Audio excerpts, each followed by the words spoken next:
I have to focus on who I respond to. So it's only blue check marks and anyone who calls me a Nazi. You call me a Nazi one time, I'll come on your podcast. Nazi. And then we can. All right, let's do it. You gave me your email address. You never responded. Now I'm calling you a coward. Buddy. Said I'd come on your show, and I will come on your show. Give me a date and a time right now, and I will be there. Right now?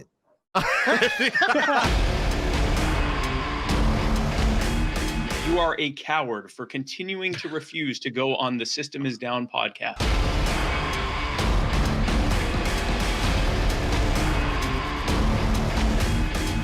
Dan, you do, if you're I listening, don't think we can... I will never go on your podcast now.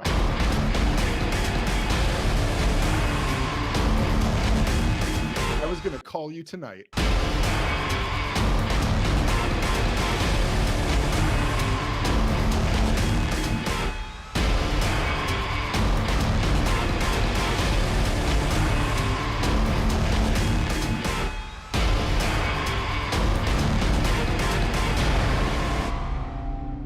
You are fat and stupid.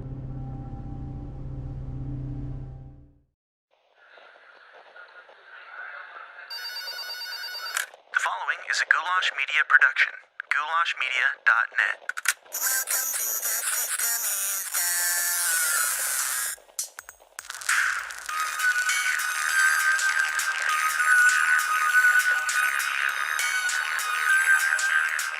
What's going on, downers, or soon to be downers? Welcome to The System Is Down, episode 0. I got a bad feeling about this.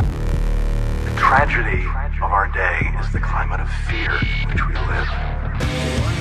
Talking about the Salomon Brothers building collapsing. I would ask the congressman to withdraw that comment and tell us that he didn't really mean that. Have to stop before they do what I call activist support. I don't know what I said. I did not have sexual relations with that woman. The Bible commands that certain people be put to death. These were possessing weapons of mass destruction. 9/11 attacks were carried out by Al Qaeda. Handle the truth. I remember that which matters most. We are still here. We have to say yes to socialism.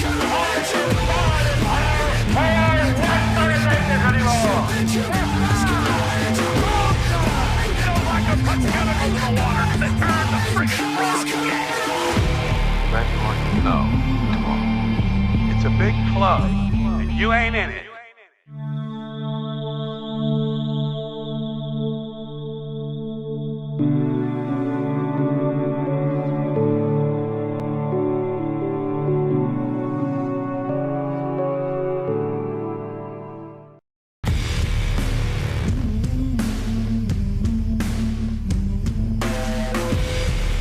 All right, we're here. We're doing this, and I've got a tab open somewhere that's playing the live stream of this, and I can't find it to get rid of it. But hey, we'll see if it matters at all. Welcome to the 300th episode of The System Is Down, ladies and gentlemen. Thank you, Forrest Bazat, for that lovely intro video that he made and sent to me just a couple days ago as a tribute for the 300th episode. Thank you very much. I appreciate it. Go check out Forrest Bazat at Van Zot Media or on his podcast, The Squeaming Podcast. Enough with the music. Let's do this thing. Hopefully that stream went away. Anyway, whatever.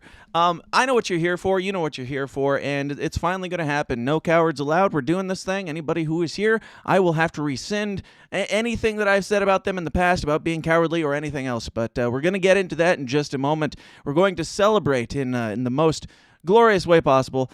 Before we do, I got to remind you guys about people like yourselves. Sponsors like Break the Bell Podcast, Sean-Luc Picard, Gremlin666, Mike Stonehouse, Joanne Scheffler, Dickie Walnuts, Lauren Carter, Level Zero, Van Zot Media, Brian Johnson, Carolina B. Jack, Casey Richter, Ann, Craig DeCosta, Joe Kabinski, Mitchell something, Tim Brown, Aaron I don't know why I never get Mitchell's last name, but it's all good. He's here. William Wells and other people. If you want to get your name on that list and become at least 20% cooler than you are now and get all the more weird, more raw, more offensive, more weekly content, bonus episodes of the show, go on over to patreon.com/The System Is Down and sign up for as little as one super chat, because I'm not allowed to super chat. So if you like what you hear here and you want more of it and you want to support it, go to patreon.com/The System Is Down and sign up for as little as $5 a month. All right.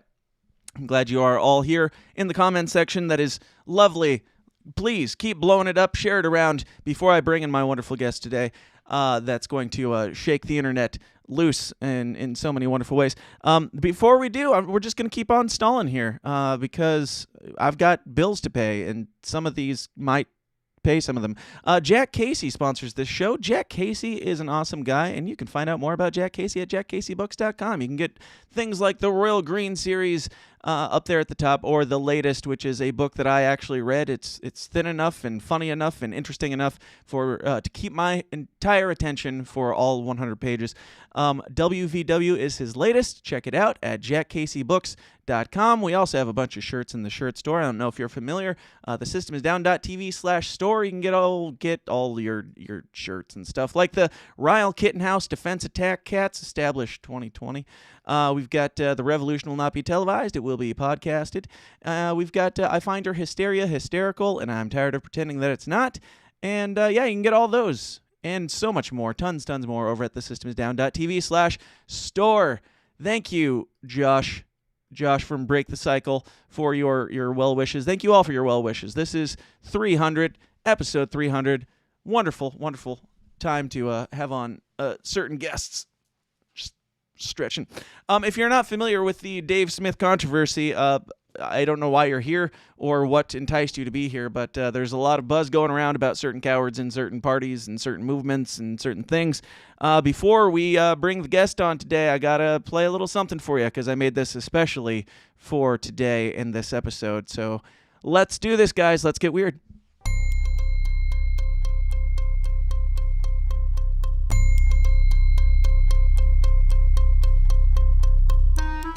Give me a date and a time right now, and I will be there. You are a coward for continuing to refuse to go on the System Is Down podcast.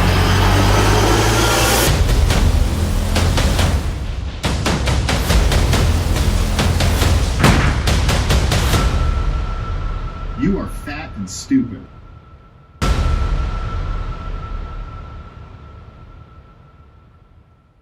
Ladies and gentlemen, my guests today are the one and only Dave at Dave vs. Goliath, and the one and only Smith, Joshua Smith of Break the Cycle at Break Joshua. How are you guys doing today?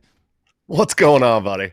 Not to much. Be here, man. Happy 300. Thank you very much, and thank you all in the chats for your well wishes. I'm sure you're gonna keep getting happier as this day goes on. But yeah, I told you guys last week, Dave Smith is coming on the show, and I also told you the date that Dave Smith was coming on the show. I said it on the air multiple times, and if you didn't write it down, that is on you. But we do have a Dave, and we do have a Smith, and you know, for my 300th episode, what do you think? I was going to have a coward on to celebrate with? A guy who's refused to come on till episode 300? That's like some Josh Smith on Tower Power Hour type bullshit right there. Exactly.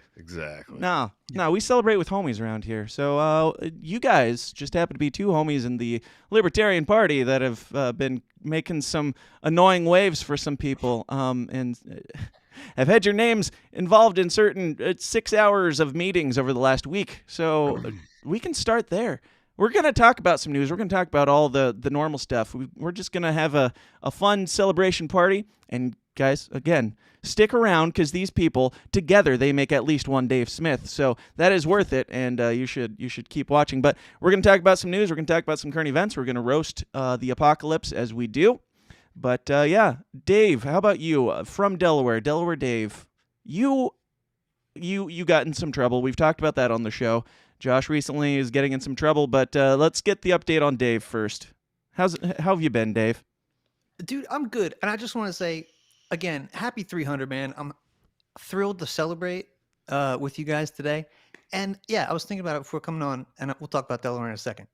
But okay, I just want to tell you guys how impressed I am with you. Like, Josh, I got to tell you, bro, for a while, the way you go after your people, man, your likes, your follows, your guests on your show, I've always been like, man, I gotta get more of that gumption, like more like go get it attitude. But Dan, Yeah. You have taken this to a new level. Deep fucking cyberbullying to get what you want. Fucking cancellation. I thought you were going to of spend like of 5 pillars minutes of the movement. just filleting Josh. Dan, thanks for having me on your 300. But Josh, you are guys, killing it lately, man. No, but then you know what? Not to be outdone. Now Josh comes with an FBI warning on his Twitter profile. So It's true. you guys are absolutely killing it. I'm delighted to be here. You guys are awesome company. Yeah, Josh, I like your FBI warning. It reminds me of something the LNC would put out, actually. Yeah, no joke. No joke. Yo, No joke. the LNC, the Libertarian Party, does not come with an FBI warning, and Josh Smith's page does. Yep. So you know what? They got some work to do. That's the way I look at it. Yep. But Delaware's going great, man. We're just we're keeping doing the work. Just put out a great press release to the governor here, who just reinstated a new mask mandate, and they're just doubling, tripling, quadrupling down on this stuff. Guys, there's like a big lag on the show, and people still have not got to the end of the Dave Smith thing yet. And I love this. I'm watching the chat. They have no idea what's going still. We'll just watch and wait for it to start blowing up once they realize it. Yeah, that's cool. As long as we're on the same page. And we'll keep sharing your old comments so that people know that you don't know yet. The Road to Providence with David Bradley says, "Has the coward finally appeared?" Well, we're living in the future, and you'll see in just a minute. Hold on. Continue, Dave, please. Yeah, sure. Dave has appeared. Yes, the not cowardly Dave has appeared. That's right. I'm not the most and the consistent, not cowardly but I'm also Smith. not a coward. Right. That's right. We're still dealing with the McVeigh drama. His mom's got the bank account. He's got all the assets. So they stole our stuff. The old And his thing dad you're hates not him. supposed to do. But you know what? His dad's a great guy, and he's been to some Meekhawk events, and you might be seeing more of his dad around here. We had a nice Christmas dinner with him. He might be taking over the party and just becoming the new chair. I think we should have that in the bylaws, where if your dad even disapproves of you as the chair, then your dad as your parent gets to just take it away from you because you're clearly not adult enough to handle this. Yeah. Yeah, And exactly. The chat just found out that we're here, by the way. Nice. Welcome to the future, chat. Welcome to the future. Good chat. to have you here. That's awesome. It's great. It's beautiful. Beautiful. Yep. Anyway, so there was this 3-hour-long meeting on Sunday for Delaware for the LNC, trying to decide if they feel like doing anything about coups and stuff in their party. And what was the result of that, Dave? Absolutely nothing again. So we'll meet again on Sunday, but they had plenty of time to censure our boy Josh, though. That was a big priority. They had to make that happen. That's right. Yep. Not to be outdone, Josh jumped in with his own meeting. Just, what was it, Monday, the next day? Yep. Monday. Yep. Nice. So, Martin Luther King Day. Oh, yeah. That's worse than Christmas. You motherfuckers. They were mad, yeah. For a woke ass organization, you sure chose a great day to that is true. Go after the Jew, I guess. I move that we censure the LNC for scheduling something on such a tremendous holiday and trying to censor a Jew. But I did want to share this if it opens up. This is clipped from Josh's meeting, and we'll play that before he gives the rundown of what's up there. Mr. Smith? Yeah, so first off, I want to start off with saying that I think this whole meeting is a sham. You guys know that already. I've been very clear about it. You guys violated, many of you, maybe all of you, violated the same exact section of the policy manual when you brought up the issues with Karen Ann Harlos to the public list. And now you're using that as a political tool to beat me over the head with a censure, which is essentially a slap on the wrist, without getting any of the information that you needed to make sure that what you were doing was correct or legal. This is a toothless motion that means absolutely nothing to me. I want to let you guys know that everybody who supported this motion, worked on this motion, brought this motion to boards and committees is a coward, and you're on 4.5 months' notice. We will Stealing see my you in terms. Reno. Thank you. Mr. Smith? So, long story short, Josh called them all cowards, and so they're all coming on his show next Wednesday. So, yeah, Josh, I'll never let any of those fucking people on my show. Fuck them, dude. I mean, you wouldn't want to platform somebody with such toxic views, I would imagine. But Exactly. Tell us about this. Like, what led to the? Because we've gotten the whole Delaware story. We've talked about it quite a bit, but this censure thing. Where did this come? Like, what did this stem from, and what happened here? We have a staff member that I believe one violated her contract or her employment contract by taking a position on a board in a state, which I believe, our bylaws state, or our policy manual states that an employee who takes a position on a bylaws specified board automatically voids their employment contract with the party.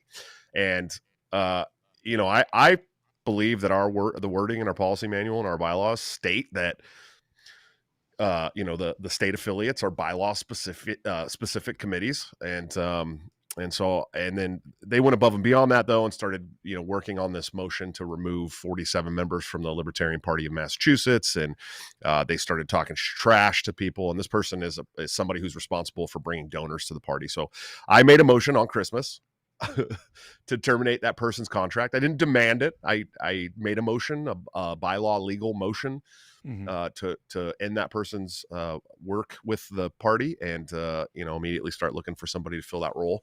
And it pissed some people off, man. It made some people really mad. Yeah. And so they went behind the scenes like a bunch of little pussies and started working on a motion to censure me. And for you guys that don't know what a censure is, it's not a censor, it's a censure.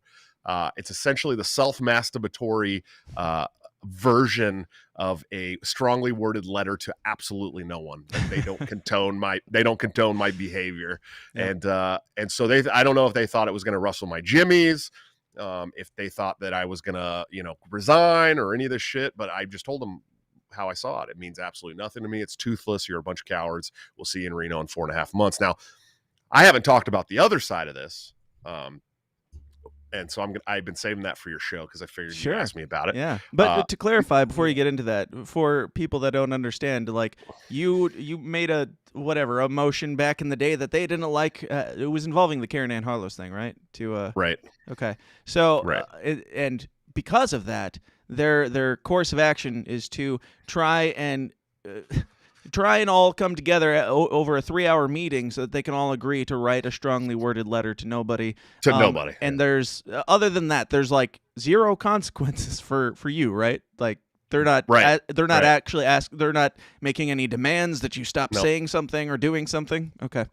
No, there's nothing they can do really. And cool. Well, I'm glad our time and our LNC tax dollars have been spent so wisely. But, yeah, exactly. Well, and here's the best part about it.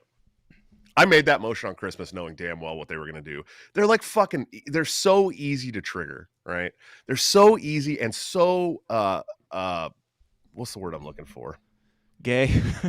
Well, that too. Yeah. No, they're predictable, right? They're predictable. I knew the whole entire, every step of this that was going to happen as soon as I put that motion on the board. You know what I mean? Like I knew they were going to try to censure or remove me. I knew they'd make a huge deal of it and start flailing. I knew Whitney Billieu would look like shit trying to chair that meeting. I could tell you on both hands how many times I made her awkwardly laugh when I called her out of order. It was like playing a fiddle, man. These people, like I knew how it was going to be. I knew they were going to it was going to make themselves look bad. And so I went ahead and put it on the list on Christmas. And they chose Martin Luther King Day to hold my censure. And they held the executive committee meeting, which to figure out if they were going to bring this censure to the board or not, on the day my father had a heart attack. So we want to talk about picking bad days. These motherfuckers are just idiots, dude. You know what I mean? It was too easy, bro. Too easy. Yeah. Played them like a fiddle. Yeah. So what's your plan moving forward amid this censure, Josh Smith? How has this impacted your life, and what do you plan to do differently moving forward? Man, I just don't know how I'll ever recover, Dan. Mm-hmm. I've been just spending a lot of time with my family and trying to get through it and keeping my head down. And no, in fact, after try not to get noticed out in public, amount of thinking it over, I've decided to become worse. So that's where I'm at now. It's they can't stop me. Little did they know that they had only touched the tip of the iceberg of Josh's worstness. Here's how stupid they are. They set the precedent with Karen Ann Harlow that removing a board member must be done in person, right? Mm-hmm. And we had a meeting coming up in March in Reno where we're supposed to have the national convention, right. And these idiots canceled it, and that's the last meeting until national convention. So they can't even remove me. There's nothing they can do. Literally zero that they can do until the national convention. And we're going to show up to the national convention with our battle armor ready to go, because these people are done. I mean, they're done. It's over. They got pretty lucky in Orlando. They won't get as lucky in Reno. It's over. And you know that they want you to feel like this is a stain on your record or whatever because you've been censured by the LNC. If at this point it's like, motherfucker, these are just battle scars. Like these are like awards. Like you pissed off all the right people. Good job. This LNC censuring me? Hell no. I'm going to print that thing out, frame it, put it on the wall, and fap to it every night. You know what I mean? Yes, literally a badge of honor. Thank you, Karen Ann Harlos, for that well, I watched that this morning. It's great. Her coverage of that stuff is always great. But we do have to get into some actual things that we're here for, which is not LNC bullshit. This conversation can go wherever it goes, and we can come back to this stuff whenever it is relevant. But we do have some people who called in, left some happy voicemails of well wishes, I'm sure. Assuming that they probably assumed this show would go differently than it's currently going. But just know, if you had just a message for Dave Smith, first off, fuck you. This is my show. You're supposed to be calling to congratulate me on 300. You just call in and congratulate Dave on being a cool guy or whatever. Fuck you. But if you did have a direct message for Dave, I will play those next week. Some of them are relevant to both, so we'll play them here and there throughout the episode as we come across them. This first one is from the guy who made that intro clip for y'all, Forrest Bizot. Hey, Dan of the System is Down. It's Forrest. Congratulations for your 300th episode, and congratulations for finally reeling Dave Smith in. Lord knows it took you a long time to do it, and glad that it finally happened. So just want to say thank you for the years that I've been able to listen to this show, and it's really helped me kind of look at politics and social issues from a different perspective, and it's inspired a lot of the work that I do now. And if Dave Smith is hearing this, thank you, Dave, for the ways that you've helped me see the world and helped me learn bit by bit how to live my life with a different perspective on things politically. And thank you also in turn for leading me to Ron Paul, who's just an awesome guy. And so thank you guys, and again, congratulations on 300 episodes, Dan. Thank you. Yeah, that was very nice of that guy. That was very nice. He's a good guy. So, are you guys good on the LNC stuff? Do we have anything else to cover there? Or are we good to move? No, I'm good, man. Cool. Yeah, fuck those guys. So, fuck them guys.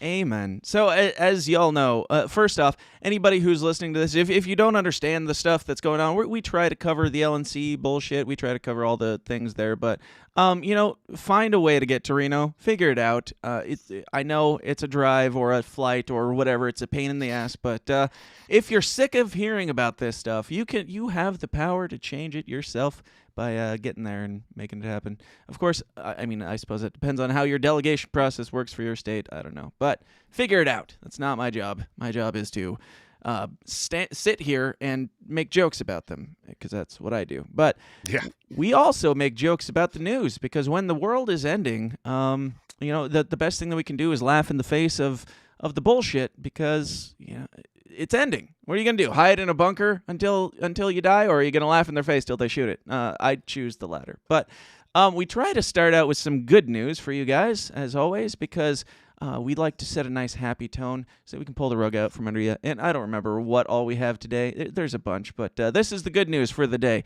Did y'all hear about Megan Fox and Machine Gun Kelly getting engaged? Did you guys hear about this? I did hear about this, yes. And you heard about them drinking blood in the honor of their holy matrimony? I did see that too. Yeah. And there's a picture of them drinking each other's blood as well. Is there a picture of them drinking it? I know that there was a picture of. Let me see. No, there's like a full picture of them up on some steps, like doing the little ceremony thing. Okay, it's probably here, but this wedding ring that he got for her before he showed up in his, I don't know, like referee outfit coming from, I don't know, some little league game or something. He got her this $340,000 ring, and it's kind which of in that ugly. World is cheap, actually. That's actually cheap in that world. Is it? I couldn't tell you. I don't plan to. A lot of really there. Most famous people are given like $7 million rings and stuff to their wives. So Dave, this is kind of Josh speaking from experience there. Yeah, it's supposed to cost. Look, I think it's a ring. The actual like the way you're supposed to buy a ring for your fiance is supposed to be 3 full months of pay.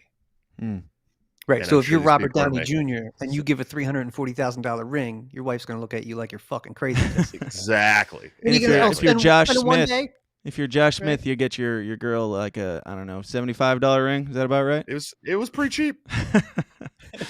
But yeah, my point here on bringing up the ring is, does that look like something that's worth like 3.5 houses worth of money there? No. Personally, I find that to be gaudy and kind of ugly. I'm not Yeah. into it. Just me. That's not even a full house in California though, buddy. Oh Just so you well, know. I live in Corntown like you do now. Yeah. So Yeah. Here it um, is. Yeah. So yeah, there's him proposing. Yeah, not there's a drinking the blood there. picture of them drinking blood there on those steps somewhere. They didn't feel like This is including her- it here.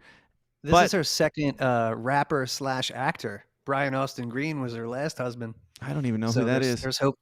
He's The dude that was on 90210. 90210, man. Oh Right. well, I never a watched little 90210. But Yeah. how do you guys feel about the drinking of blood? I mean, there's obviously the conspiracy stuff around, this being evil or whatever, but there is a part of me that's like, yeah, I've got kind of a weird, dark part of myself, and if I was like, yeah, this is my person forever, I might be like, yeah, let's do this thing.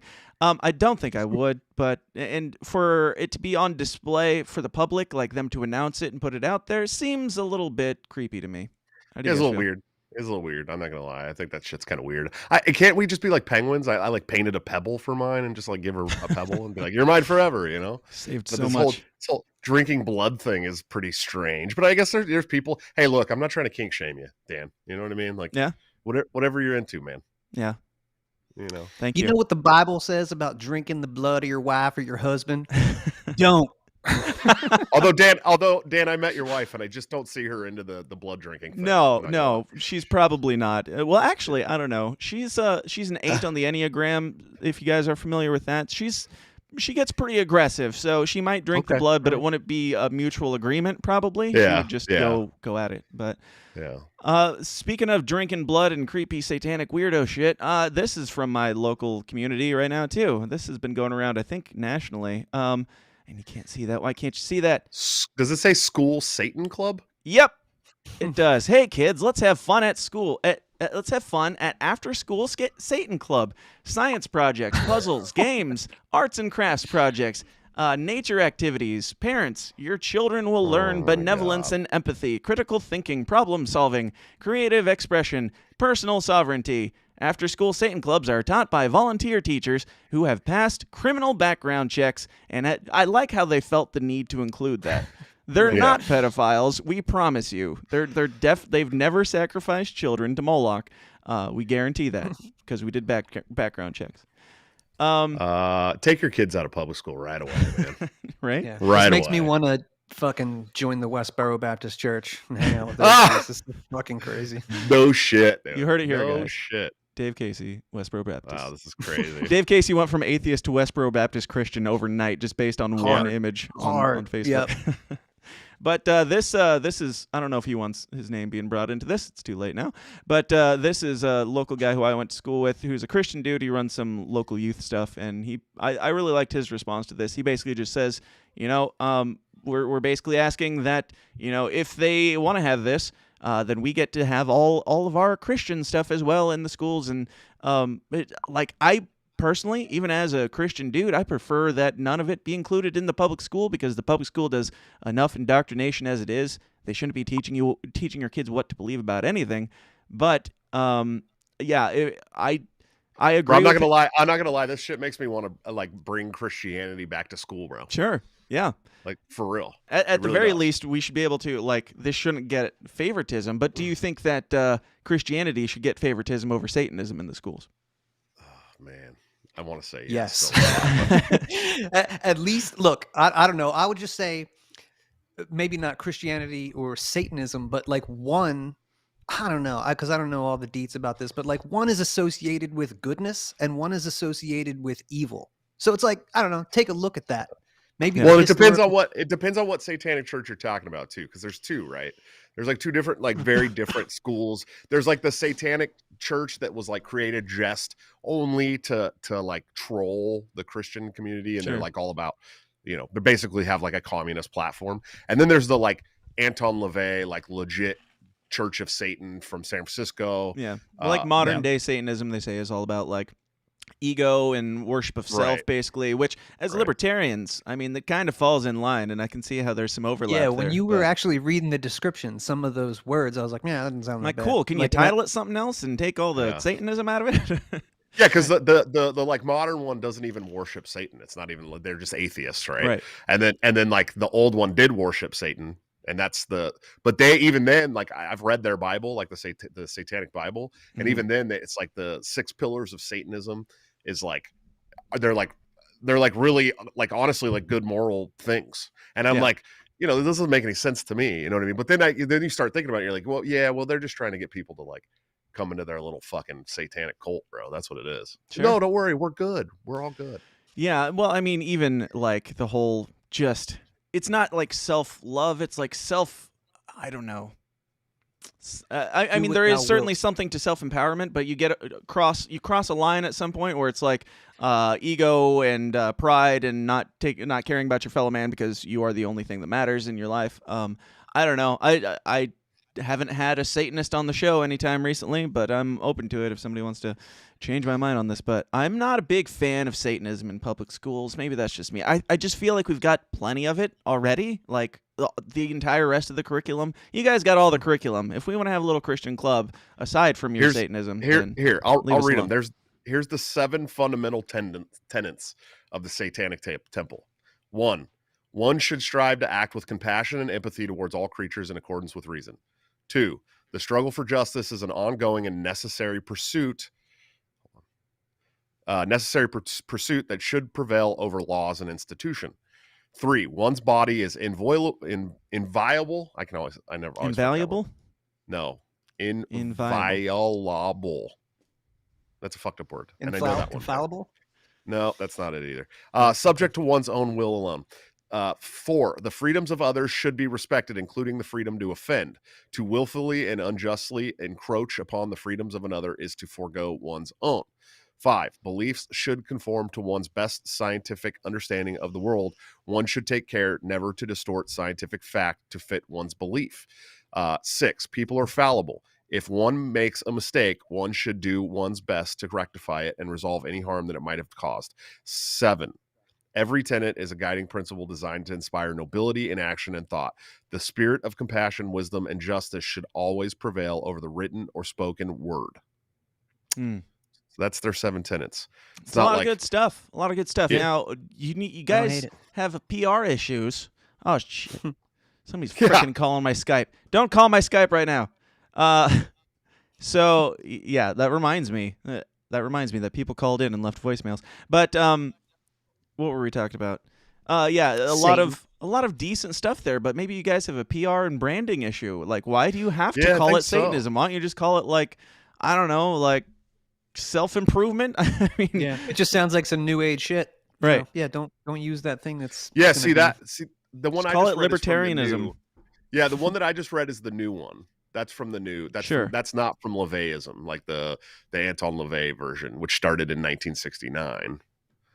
The Satanic Bible by Anton LaVey challenges the 10 Commandments and the Golden Rule and promotes Epicureanism, which is a philosophy around 307 BC based upon the teachings of ancient Greek philosopher Epicurus. We've spent too much time on this. Yeah. I don't know. It's all none of it is like really like, hey, let's worship the devil. Sure. All those like cold case files you watch where there's like, oh, it was a satanic cult. Those people just started their own little shit. Yeah. You know. Yeah. And there's people who have committed terrible atrocities in the name of God, and there's people who have committed terrible atrocities in the name of Satan. I just prefer one over the other. Man, it's just my own personal preference. And I do like the conspiracy theories where they're like, what if the entire Bible was this conspiracy where the devil actually created us and he's God and it was all flipped on its head and blah. I don't know. I find all those things fascinating. I'm not buying it, but I like it. It's fun to dig into. So what time's Dave Smith going to be here, man? Oh, he'll be on around in about, I don't know, how many hours are in a week? Not very consistent. Yeah, coward. He bailed. For the people who are coming in late, let's just keep saying that Dave Smith actually bailed, and he is a coward, and so we had to make do with a Dave and a Smith. But did you guys hear about Kanye West's new hot take? His new song? Oh no, what do you do now? Well, there's this clip going around of Kanye West's new song taking a shot at Pete Davidson. Oh, Pete good. Davidson. Yep. So if you don't know, Pete Davidson's that guy who looks like he's on meth every time he's in public on SNL and whatnot, and has. Are you telling me that he's not on meth? I don't think he is actually. I think he has a medical A condition. lot of coke. But I know that he used to do drugs. But he supposedly is sober now. But we'll just assume, based on that, he looks like, I don't know, like he. I don't know. How would you for the audio listeners, Dave? How would you describe Pete Davidson's face? Oh, go ahead. Fine, Strung out. He looks like he's been up late night for a long time. Yeah. What kind of daddy issues do you think Kim Kardashian has to marry Kanye West, crazy person, and then divorce him, and in the process of divorcing him, before she's even divorced, switch over to Pete Davidson? Yeah, total downgrade. Well, first of all, you guys are crazy because I don't think that Kanye West is crazy. I love Kanye West. I think his latest album is trash, but I love Kanye West. I think Kanye is not crazy. I think Kanye is. He's bipolar. Has been so painted as crazy by the media because he does not always fit the narrative that they want. I agree, and we've talked about him quite a bit on this show. Have you heard him talk about like sound, like frequencies, like 808s, and what that does to your soul? And yeah. Dude, no, I think the dude's on some next level shit, and I love That's him. That's the same shit that my fiance talks about. She's always talking about vibrations and sound waves and shit. Crystals. Normal. Cool. But Pete Davidson looks like he just climbed right out of the Long Island trash field. I mean, legitimately. And when I say crazy about Kanye West in a loving manner, because the dude is bipolar and he is a little crazy, but he's crazy in good ways, in my opinion. But he's been kind of all over the map as of the last 6 months or so, probably because of this divorce and all that. But this song came out, it leaked out on Twitter, and this is the only part that leaked. So I don't even know how this works or how somebody got a hold of this, but this came out last week.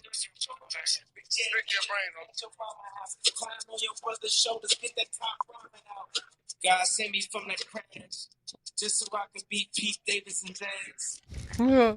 That's pretty much it. Like, God saved me from the crash so I could beat Pete Davidson's ass. I don't know how that got leaked out, but it leaked out, and now Pete Davidson is upping his security in fear of Kanye West and Kanye West. What a pussy. Yeah, seriously, bro. Well, I thought he's from Long Island. He's like, his dad died in 9/11. I thought he'd be a tough guy. He's a giant pussy. Yeah, I don't like him. I liked him early on in his career on SNL. I thought he was pretty funny, but the more he goes on, the more he opens his mouth, the more I'm like, this guy's just a smug asshole. Which I'm sure people say that about me too. So it is what I thought he was a manlet for the longest time, but he's actually like an inch taller than me. He's like 6'3". Really? Huh? Yeah, he's a big dude. He hides it well. He's scared of Kanye, who's like 5'10", 5'8", 5'8", maybe. In fairness, he does say in here somewhere, he says, I got the security mostly not because of Kanye West, but because of Kanye West's crazy psycho fans, which I can see that being legit, because Kanye West, he does have some crazy fans, and who the hell knows what would happen. But do any of y'all think that Pete Davidson is in danger here? Nah. No, I don't think so. Because I'm fascinated though, because this guy has been like making the rounds with like the hot ass established intelligent Hollywood women. Like it's just bizarre because he is incredible. I'm not trying to hate on anybody who's got game, but like he sold part of his soul, right? That's why he's got that gaunt look. That's just the section of his soul that they took in order for there's no other explanation for him being this famous and this I don't know, well womened let's say. Well, he's not that great of a comedian. He's not that great of anything. No, Yeah. he's a bad actor. He's not. I've always comedian. wondered. I've wondered how he got so famous. But now it's kind of like serendipitous, because Kim Kardashian, who got famous for having sex on camera, was with Kanye West, right? And then she left Kanye West to be with a guy who's famous for fucking pretty women in Hollywood. I mean, that's really all it is. Yeah. That's it. Yeah, I've seen him. I've seen him in a couple movies, and I watched his stand-up special. Like, I have an open mind for the guy, because I'm like, dude, this guy's kind of a train wreck, and he's got kind of an edge to him, which is nice to see on SNL. But then he turns into the same talking head, like he becomes the same talk point as everybody else on SNL. But he does got it? A Hillary Clinton tattoo. The guy's a fucking. Did he really? Yeah. Yeah, I think he Oh, had it man. since removed. But yeah, like. Here's the thing. He's an idiot. Here's the thing. He's probably famous because he knows the truth about 9/11. And so the government made him famous. That's the Yeah, I trade-off. like it. You're not That were allowed. true, You're they not would've allowed made to me talk. famous. You're no. You're not allowed to talk. You're not allowed to talk about how your Oh, dad yeah. died in 9/11, and you know the truth. And so here, we'll make you famous. That's it. I like and he was smart. He was like, all right, well, I'm going to be famous, so I'm just going to fuck every hot actress that I can for the rest of my life. And now he's even more famous for that. So. Absolutely. That's pretty much his career now. Like, it's not funny. It seems like even when he's on SNL, I haven't watched the show in quite a while, but when he's on SNL, it seems like they'll bring him in for like one segment and that's it. Like, the dude works like 20 minutes a week, it seems like, and he always looks like he just got out of bed and then goes back to his job of keeping his mouth shut and hanging out with women, I assume. But whatever. Speaking of people who talk too much and expose elites and all that stuff, Ricky Gervais this week asked the Golden Globes not to offer him a host role again.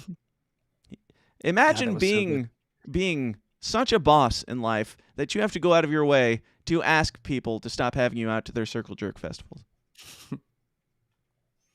Josh is gone. He's already lining up his next show and making show notes, but cool. Sorry, guys.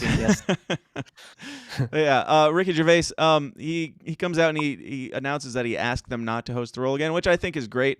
It's very Ricky Gervais, because he's known for like wrapping up his shows before the money runs out. Like, he wraps up the shows when the story is over. Like Afterlife, his latest show, just wrapped up on Netflix after 3 seasons. The original Office had 2 seasons, something like that. So he knows when to quit, which I think is nice. And that's basically what he said. Like, if they gave me, I'm not gonna pretend like if they gave me $10 million to do it that I wouldn't do it. But there's not really a point. I wish there was more to this. After his last appearance, where he roasted everybody because of Epstein in the room, I wish so good. There might be more to this. What do you guys think? Is there more to this than just I don't want to do it anymore? Yeah, I'm sure there is. I don't know. I think he's just trolling him. Like, yeah, I torched your ass. Yeah, like in 2019 or whatever. Stop bothering. Like, it's just a slap, one more slap in the face. Yeah, that was so good. If there's anybody who's watching this has not seen that, just go watch it. It is fucking classic, beautiful. Yeah, one of the best things ever. Absolutely. And speaking of people knowing and not knowing when to quit, I'm not going to spend a bunch of time on this. I just wanted to bring it up because we'll probably talk about it more in the after party. But Every Time I Die broke up this week. R.I.P. Every Time I Die. Why? Oh, Josh doesn't even know. You don't know. You didn't hear about this? It's a nasty breakup too. It did not end amicably, but Really? It sounds like they went on for about 7 years too long. And just teasing for the after party. Guys, stick around or go join the Downers Club at patreon.com/The System Is Down, because I am a relentless whore like that. You guys have any thoughts on Every Time I Die breaking up before we actually talk about it later? Nope, don't play that yet. What's that, emo band, right? About what? Get out. Oh, yeah, sorry. Dave, I don't know, you I don't know old these guys. bastard, you. Yeah, sorry. No, you're not. They're a hardcore band with like some pretty cool like Southern style undertone. I don't know how to explain them. No, They're amazing. I'm a grown up and I got shit to do. I don't know who that is. Yeah, they don't play. They're heavy. They don't play it in Dave's nursing home, so he doesn't hear it. So. Oh, You're younger than I am, Dave, aren't you? Nah, I'm 41. Are you really? Mm-hmm. Damn, dude, I thought you were younger than me. It's the real conspiracy. I have a very youthful look. You Dave do, drinks dude. You baby's look very blood. young. Yeah, you do look very young. Yep. It's the adrenochrome in baby's blood. Speaking of child abuse, this came out this week from Libs of TikTok, and I just made Josh bigger. Hold on. Let's watch this together and see how good parenting is going so far in the year 2022. Serial killers like Ted Bundy. Does your mom say you have to be LGBT? No, I can choose what I want to be, but Go ahead, Lex. Go ahead. Keep talking. Say what you're saying. My mom doesn't matter if I am gay or lesbian or any of that. She doesn't care. All she cares about is that I'm a part of it.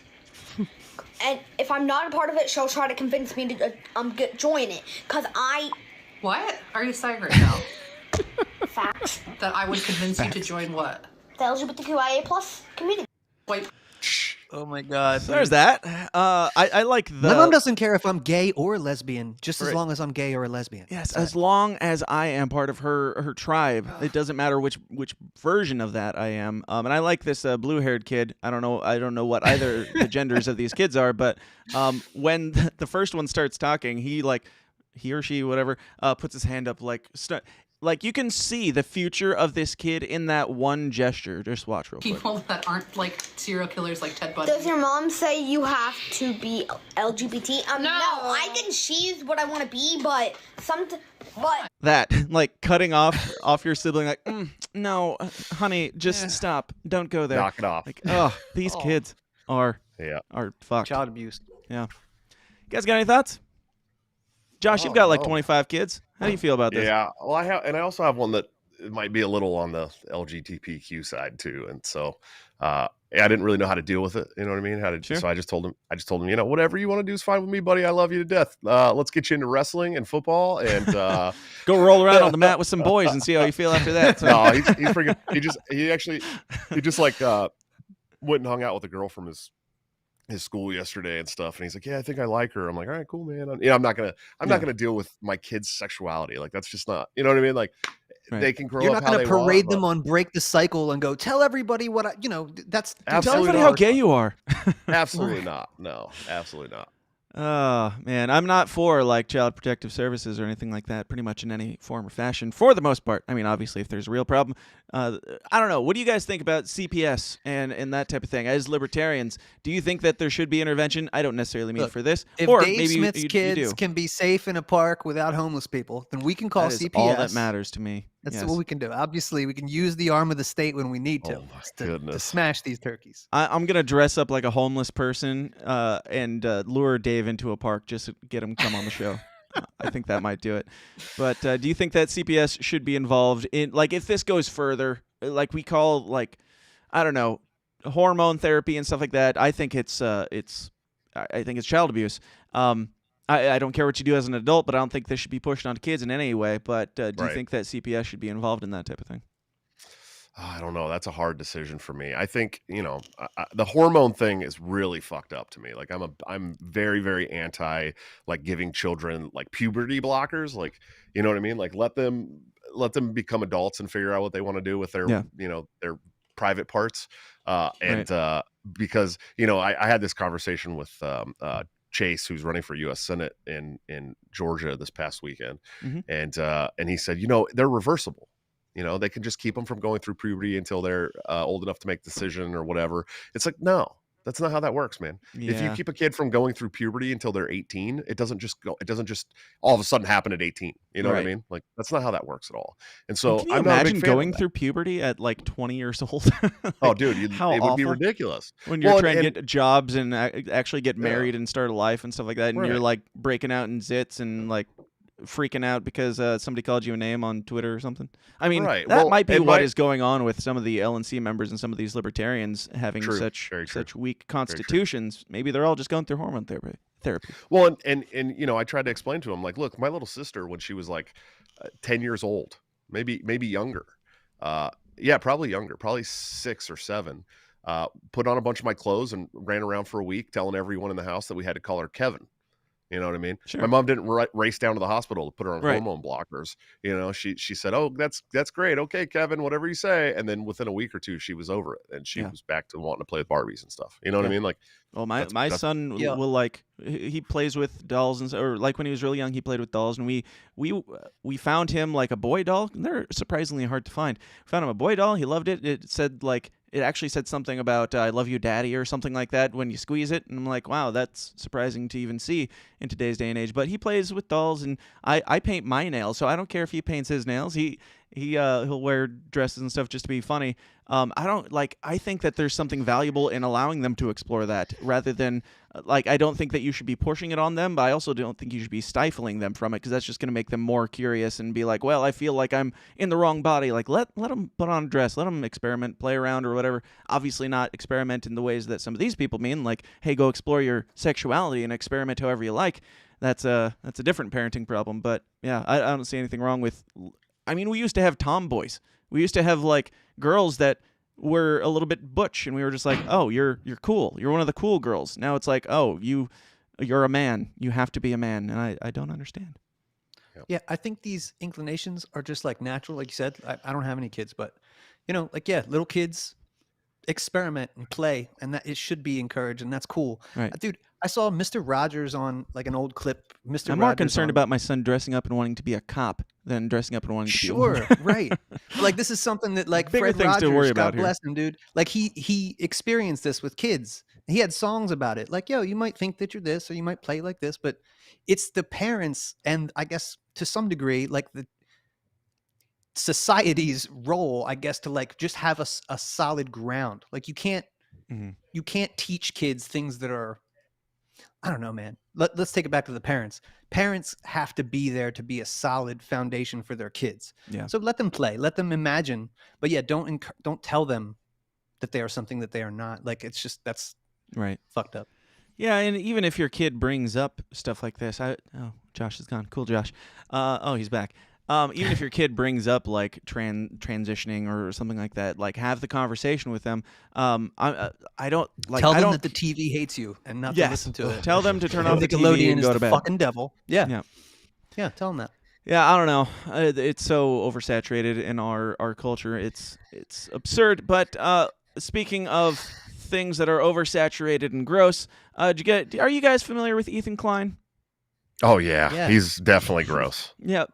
We talked about him last week, him coming out and starting shit with Joe Rogan or trying to start shit. I think it was all just PR bullshit, just the same as me trolling Dave Smith. But because I mean, you know that I don't care how crazy you are. I don't care if you like think that you're a different gender or something. There is no way that Ethan Klein looks in the mirror and says, yes, this body here is something that should be attacking Joe Rogan on the internet for his health. But he's back in the news this week, of course, doing other stupid things. He recently deleted interviews that he did with Jordan Peterson in his attempt to appease the woke audience, as the post-millennial puts it.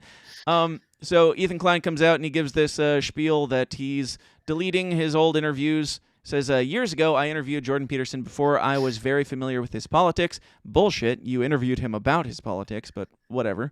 Right. He was an interesting guest who I enjoyed sitting with, but especially now I can see he's a dangerous gateway to alt-right transphobia and COVID misinfo. I removed both interviews today. He did it. He did it, you guys. He brought down the beast. Very brave. There is no more alt-right. What do you guys think about that? It's all over. Yep. He's a literal vampire potbelly goblin.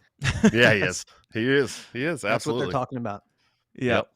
So do you guys think that he actually cares about Jordan Peterson's politics? Like, he's moving into this, he's being more of like a, from what I hear, I haven't listened to him in years, but he went from being douche nation guy to like this political commentator and expects people to care about his political opinions, of which he has no original ones.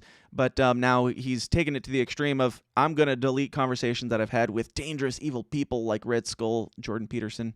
Do you think that he actually cares about what Jordan Peterson thinks here? No, it's all virtue signaling. Yeah, he's probably never listened to anything outside of his own show with JP. I mean, I would be almost 100% positive on that. Yeah. You know. I think there's got to be some truth to what you were saying about him doing this as like a troll to get more attention. Because to be honest with you, until he said shit about Joe Rogan, I'd never heard about this guy. Nice. So it was hilarious to see the memes come out. But then, yeah, you click on his Twitter, it's like 1 million plus. I'm like, who the fuck is this dork of epic proportion calling out? But again, yeah, he probably got thousands and thousands of follows from that. So that's the thing. He was like, you probably weren't familiar with him because he was like, this wasn't his sphere. He wasn't talking about politics and stuff. He literally did like sketches and stuff, and like had on ridiculous musicians and crazy people. Like it was just a bro show. And he had this thing called like Vape Nation or something that was like this ongoing joke, and he made this like gigantic vape that actually worked and stuff, and just like completely ridiculous stuff. And now he's a commentator. But the internet never forgets. They never forget where you came from and what your history was. But I got into him back in the old days for a second, and that was when he was saying stuff like this. The kind of guy who his slogan is nigger faggot.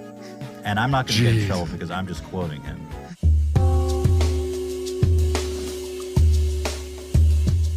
Think so. So nigger faggot's just been around the block. Yeah. Everyone's just been borrowing it from each other. Yeah. Nigger faggot whore. It's just a wonderful string of words that really gets you going. Fuck you, nigger faggot. I love that. So does this seem like the type of guy who cares about political correctness and wokeness and shit like that? Or no, that's him in the hat right there. That's him. Yeah. Mm-hmm. How long ago was that? I don't know, years ago. But does it matter? Because Gina Carano got banned for saying much less things than that. And people like they dig back 10 years, finding old tweets where they find that one word that they don't like that you said. We've got Ethan Klein on video multiple times, flagrantly, intentionally, for the sake of the joke, just saying that. Does that offend y'all? I'm very offended. Yeah, I'm pretty offended. Honestly, I do hate that word. So yeah, the one word. Which one? I don't like the first one that he dropped. It just hits my heart in the wrong way. I'm free speech. You can say whatever you want, but I don't care for it myself. I'm not a big fan of either of the words for sure. Yeah, I don't know. like Sometimes I'm a big fan of one of them. You decide which one. Sometimes. Yeah, I don't use either of them myself personally. So I'll drop whore and a lot. So yeah, that one can get tossed around. Yeah. Of course, I say retard a lot, and people get mad at me. So only the retarded ones. You gotta watch it. Yeah. Take it personally, but it's whatever. Speaking of retarded people, did you guys hear? So Ethan Klein was like calling out Joe Rogan last week. This week, Joe Rogan's back in the news because Joe Rogan is always in the news, but now he's in the news for 270 doctors and scientists call out Joe Rogan's COVID misinformation. Did you guys hear about this? Yeah, and I love that they won't show the doctors and scientists that are calling them out because they are shit. This seems pretty damning right on the surface. 270 doctors that disagree. I mean, sure, Joe Rogan's had on doctors, multiple ones that disagree with the mainstream narrative, but they must be the quacks. In these 270, that's got to be enough to to mean something. But we've got like The Hill commenting on this. Doctors call out Spotify over false and societally harmful assertions on Joe Rogan's show. We've got Rolling Stone saying a menace to public health. Doctors demand Spotify puts an end to COVID lies and Joe Rogan Experience.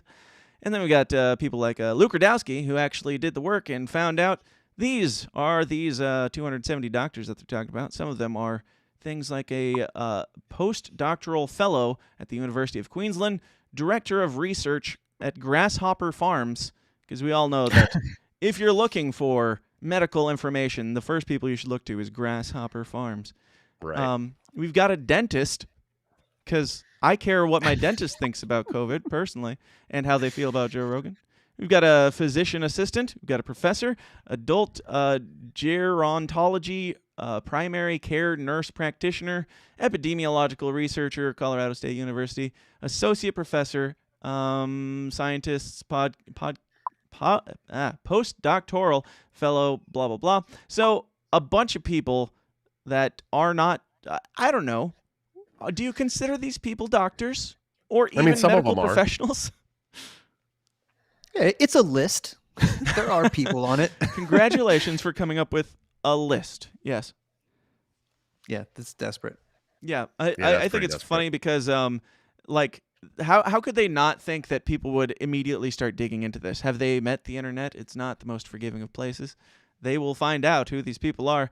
And if it is such a dangerous thing, why couldn't they find 270 doctors to talk about Joe Rogan and call him out? I don't know. I wonder if Luke Radowski is the reason they're getting swatted over there. He's probably pissing some people off. Well, he's been pissing people off for a long time, dude. Yeah. Yeah. So, dude, yeah, shout out to him, man. Going on probably 20 years or so, doing also, this in this. I should mention, I've invited Luke Radowski on the show multiple Fucking times. coward. Oh, my. What is up? Jesus. Luke Radowski, first time here. I'm going to say it for the record. You're a coward for not coming on the System is Down podcast. But That's a fact. can you really call Brave Luke in other Radowski? ways. Doing a really great job, though. Yeah. Tim Pool got swatted last night. Did you guys hear? He got swatted this is the a second time. Yeah. Oh my gosh. In a month. I was watching it earlier, and I was like, I just had it playing in the background while I was working on some stuff, and I was about halfway through when I realized that Josh's meeting from Monday was up on Karen Ann Harlow's stream or feed. So I was like, screw you, Tim. So I went over to watch that, and then I came back and realized that Tim got swatted. So I haven't seen the actual swatting yet, but I did find it interesting. Clearly, there's some stuff going on out there.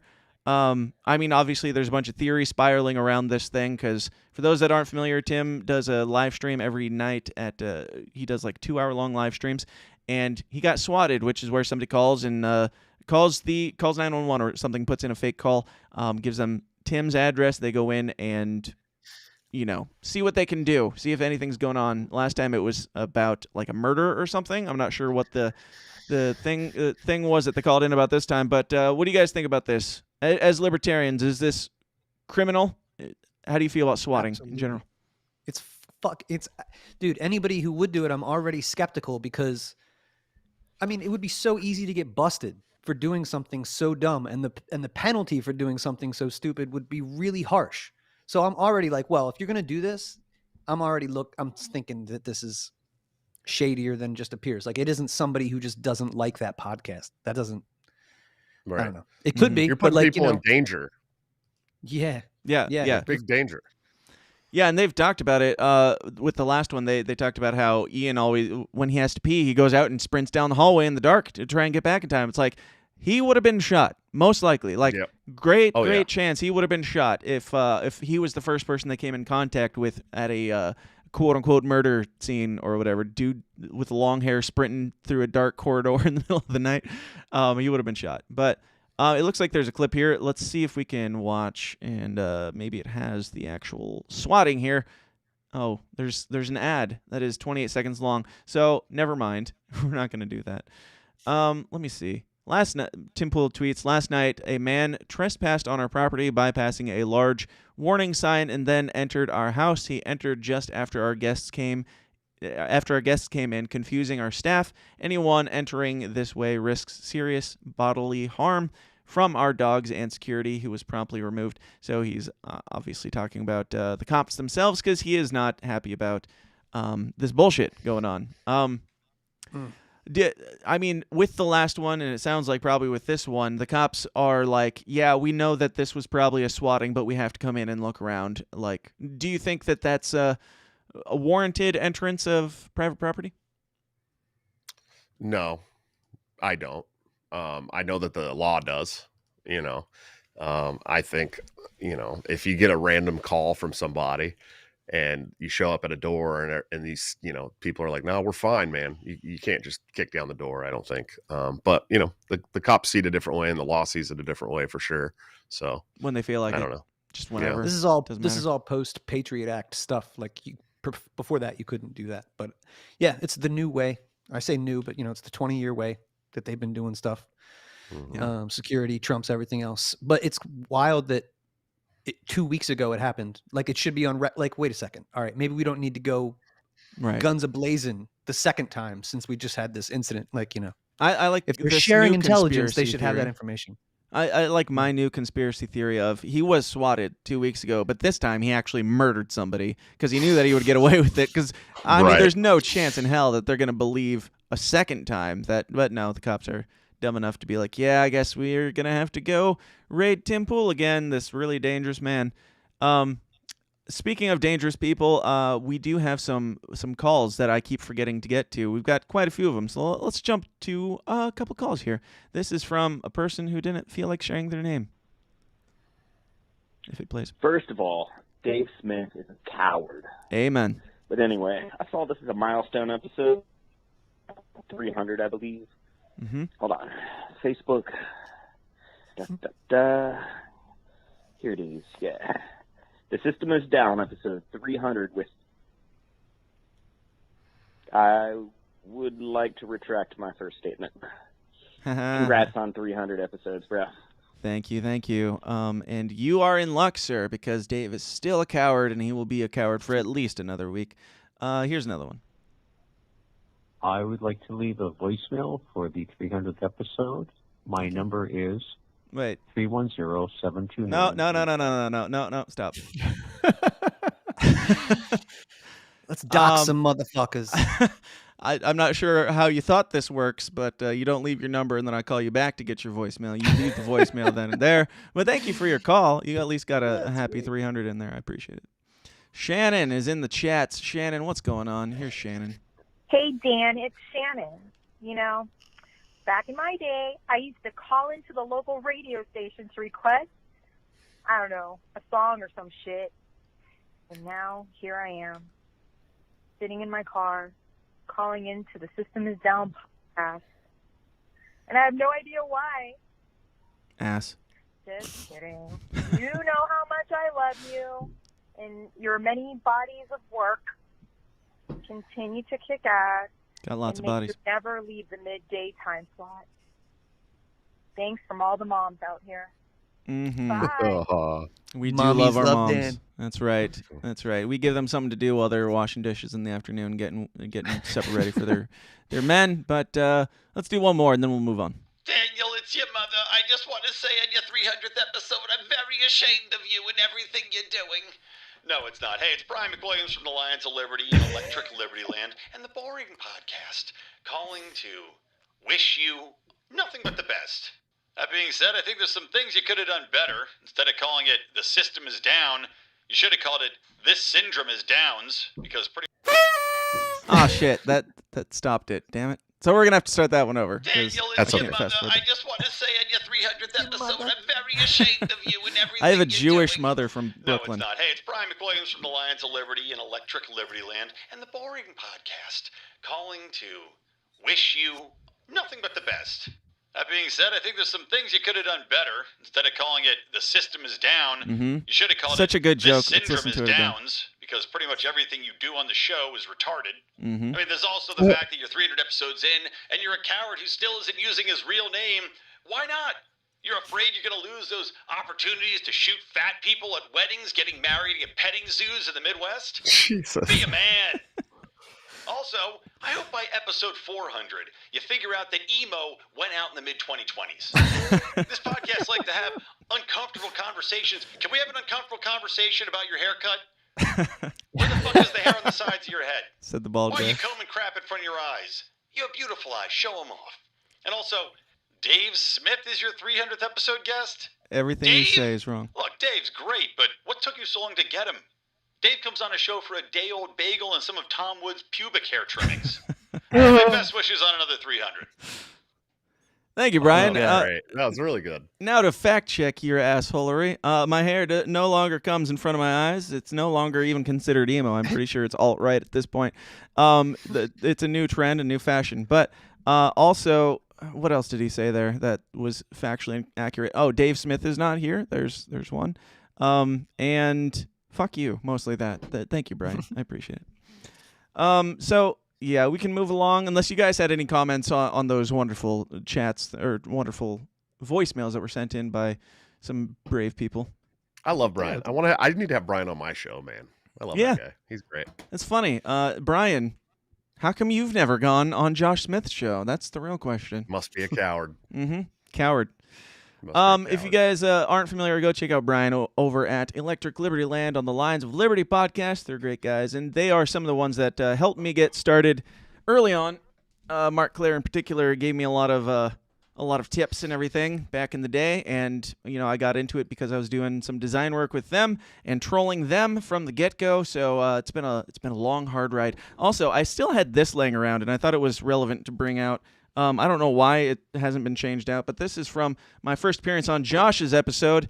Josh's show is episode 32. Oh, yeah. He's totally paying attention. I promise. I was trying to get you. I was trying to get you on the first. I was trying to get your first 1,000 followers. Man. That's right. That's right. That was back when we were trying to get the 1K, and as of earlier today, we were at like 2,995 or something the last I checked, and we were pushing to get that 3,000. So maybe we'll get it during this episode, maybe not. Let me know if we reach 300 and 3,000, and we will celebrate that, because getting 3,000 for 300, that's a pretty big deal. It's kind of monumental. I know, to Josh Smith, it's peanuts, and to Dave Smith, we're all peanuts. But for me, you're 4 away, buddy.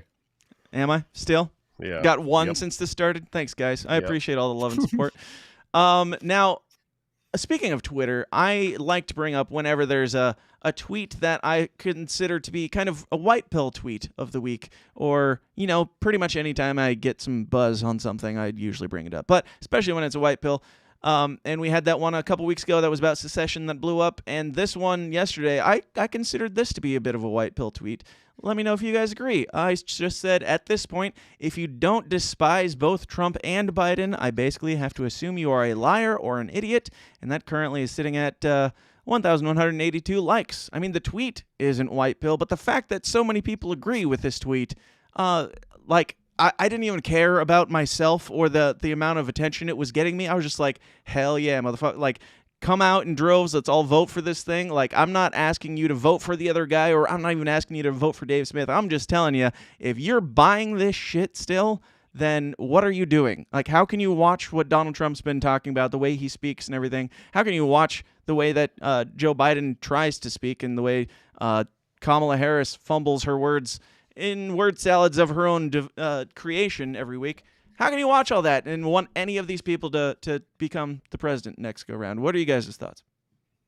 Yeah, don't be so lost in the sauce that you champion these awful fucking people who, like you said, dude, they are Kamala Harris, Joe Biden. These are the more I know that like malevolence is at the very, very top, but to be a stooge of the establishment like they are, dude, you have to be pretty stupid too. Right. Like, she's a vapid fucking dummy. I've seen her speak, a couple times. Just like can't even get a sentence out. God. Oh, I've got it pulled up. We're gonna watch it. Okay, I hope it's like I've seen her talk about try to explain inflation, and it's just like, man, it's sad. It's depressing that that's the cream of the crop, I guess. But yeah, man, they're awful. Don't champion those people. Josh is voting for Donald Trump again in 2024, so we don't really have to go there with him. But that's not gonna happen. You got any thoughts, Josh? Not gonna happen. Man, fuck. I've opted out of the two-party system a long time ago, man. I mean, we're talking 2008 is when I really kind of gave up, and then I stayed around for 12 because I thought maybe Papa Paul was going to make another trip. I mean, I have not been a part of the two-party system since, and I won't vote for those people. Period. You know what I mean? So that's kind of where I'm at. I think they all suck. Kamala Harris is fucking trash. Absolute fucking garbage person, trash. And I'm from California, so I get to say it even with like more conviction. Even if she wasn't a black woman, you would still think she was trash, right? Exactly. Yeah, 100%. Yeah. Sorry. We like to have a good time here. It's all good. Yeah, we got some people in the chat saying Josh for VP and shit like that. Josh, where are you at on that? You still, the last time I had you on, it was like, I don't know, I think I had you on when you were running for V last time, and then you bailed on that, and now you're running for VP. So are you going to not be VP running as soon as we're done here, or is that still legit? No, I'm going to keep running. No, I was running for chair, and then decided to drop out and endorse Angela because I thought she'd be a great chair, and it's not about the ego for me. It's about the mission. Neither VP nor P or V, just VC. Gotcha. Yep. VC. Sorry, my retardedness took over. Although some people have been asking me about, a Smith 2024 ticket, so I'll give it some thought. We'll see. That might be fun. I mean, there's a lot of Smiths out there. Clearly, you guys are interchangeable. You're all just Jewish assholes. We're all the same. Yeah. So I don't know. No, I'm definitely going to run for vice chair all the way through Reno. There's no doubt about that. Cool. So, yeah. Right on. What's the word with that? Like I don't know how that type of stuff works. Is there any rumblings, any endorsements, any announcements, or anything going on? Or Well, Dave Smith endorsed me. I know you think Dave's a coward, but never that was heard a of good him. endorsement. But yeah, we'll be getting lots of endorsements over the next couple months, man. 4.5 months till the national convention. I put the whole LNC on notice on Monday night. They know we're coming. We're coming strong, and we're gonna have some good endorsements. And it's gonna be, I think we're gonna have the delegates. So that's the important thing. The delegates are the important thing. Amen. So, and I think we'll have them, man. I really do. Right on. Is there anybody that we've got Angela and Dave and all that, but is there anybody that you want to give shout outs to who is also running that you endorse personally? Yeah, man. I mean, Dave Benner especially is running for the Region 2 rep or alt spot. I'm a big fan of Dave. He's probably one of my very good friends in the party. But man, the Meescock has got an entire slate, dude. You know what I mean? Stephen Nikala and some really great at-large picks. And I wish Dave Casey would run for something, but I don't think he's got the time. So it's not my time yet. Yeah, y'all but got to figure it out right now. I essentially am going to vote pretty much straight Mises Caucus slate this year. No fucking around. I'm not playing both sides of the fence. I'm walking into that convention and taking every position I can from everybody. So sounds pretty aggressive. Yeah. Some might say it should be. It needs to be. Is that why the Libertarian Party is not good at like aggressive messaging because they think it violates the NAP? Yeah, they want this whole like big umbrella, this big huge political umbrella, and it's like, dude, no, we've played this let's be nice to people thing for too long, and that's why 50 years later we're not any further than we were in the 70s, and I'm done playing the game, man. I'm done playing that fucking game.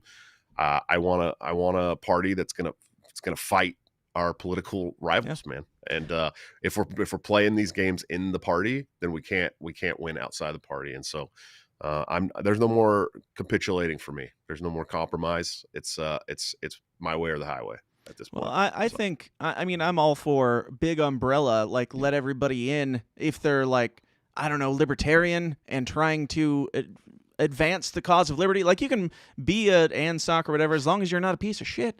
And by that I mean majority of them are though. You can't do that. I'm not with that. I'm not that big of a tent guy. Okay. I'm not, just to put it out there.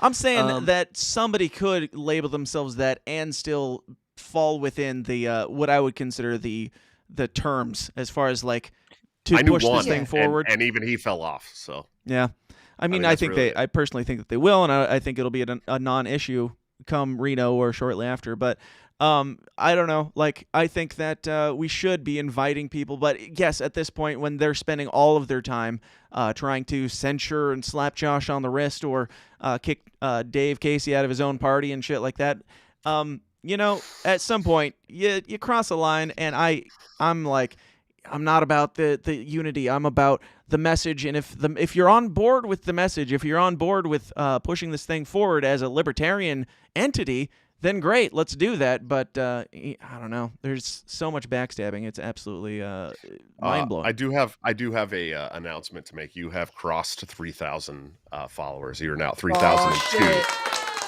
Yeah. We did it, you guys. It was all for this. Really proud of you. Thank you for being here for this. And to celebrate, we're gonna watch some Joe Biden clips. Yes. I mean that's the only way I can think of to celebrate such a monumental accomplishment. Great idea. Our fearless leader. This is, if you haven't heard of him, this is literally the president of the United States, allegedly. All right. This is from a press conference he gave a couple days ago about the COVID shit. Let's see what they title it. President Biden delivers remarks on COVID-19 response. Okay, so pretty vague. I just pulled a couple clips here, and we're gonna just bask in them together. The beauty of, just imagine in the future when this man's speeches are written down in textbooks and history books, how I don't know, moving this will be. Now, I don't like to outline the next steps we're taking against. I'd like to outline the next steps we're taking against the Omicron variant. Vaccinations. Nailed it. He got it, you guys. Wait, back that up one more time. I want to hear. What did he say at the end there? Got it. What I tell you with the on the.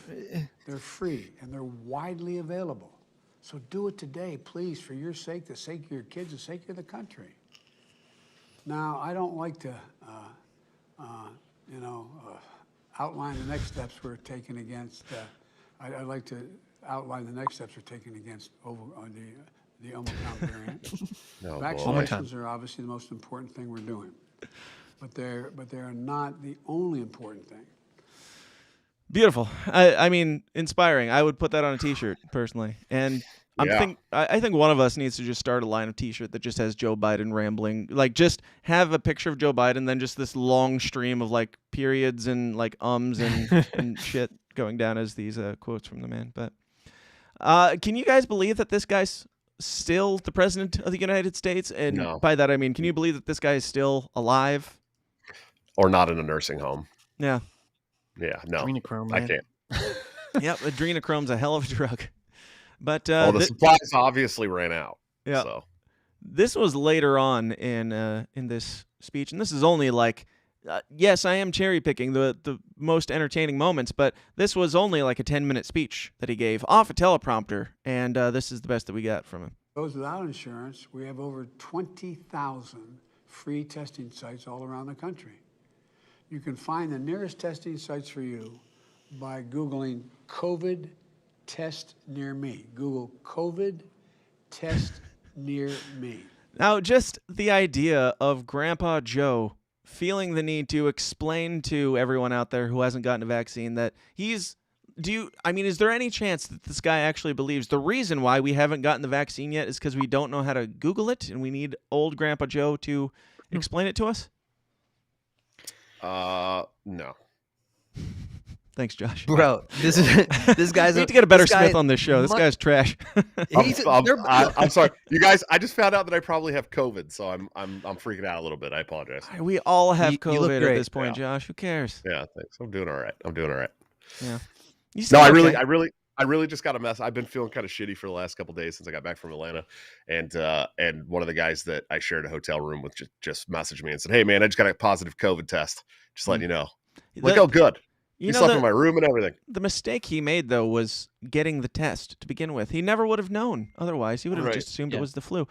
I assume we had it last week or a couple weeks ago. My family went through, and it sucked. Good Lord, everybody's texting me right now. It sucked, but it was like a really bad cold. I would say it's worse than the first cold that I had, which they called COVID. Yeah, lots of headaches, lots of brain fog, and lots of sitting around blowing my nose and wishing that I could podcast and shit like that. But have you had it before now? Yeah. Allegedly, Joe? Well, I don't know.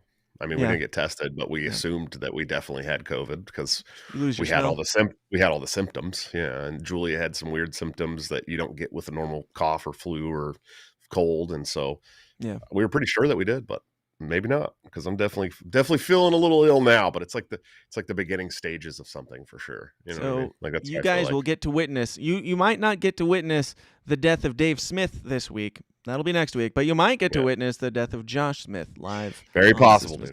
Very possible. This could be the end. Yeah.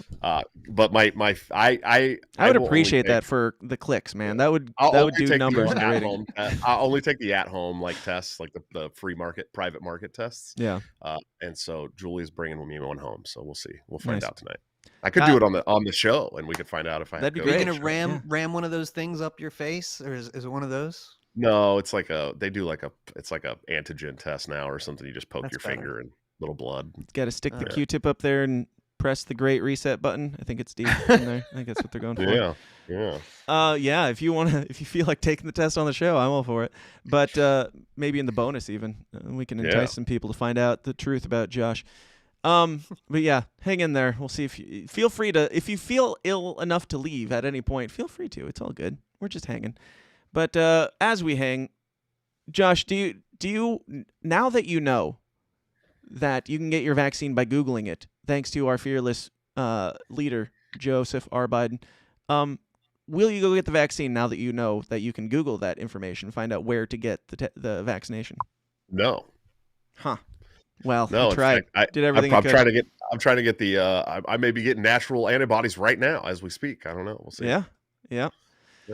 Yeah, it's somebody else close to me. I'm pretty sure has COVID as well, and that's why he couldn't be here today. But we won't say his name because I don't know if he wants me telling people on the show. But Travis isn't here for a reason. That's completely unrelated. Now, I think, there's one more clip of Joe here in this speech that I wanted to share. This is at the end of the speech. Now, watch closely. I think you can see where the soul leaves his body live, and that's the moment they probably knew, hey, we need to up this dosage. And let me close with this. No. It's been a long road. All right. But what's clear is that we get through this when everybody does their part. No matter where you live, no matter your political party, we've got to fight this together. Wait for it. Unfortunately, while our military is stepping up, as they always do, there are others sitting on the sidelines, and we're standing in the way.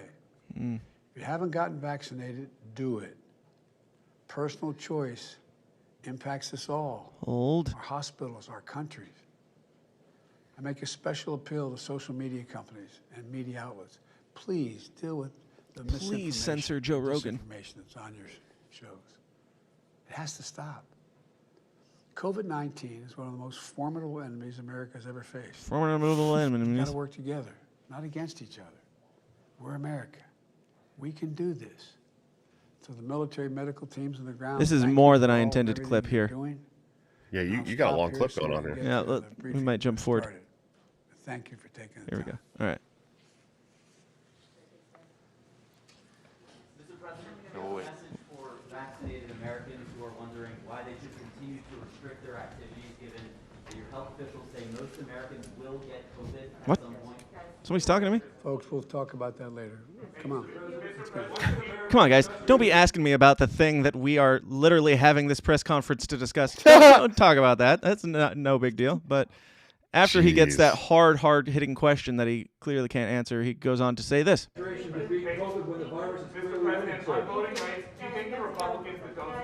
Soul is leaving. There. Oh. Wait. Powering down. Did he fall asleep?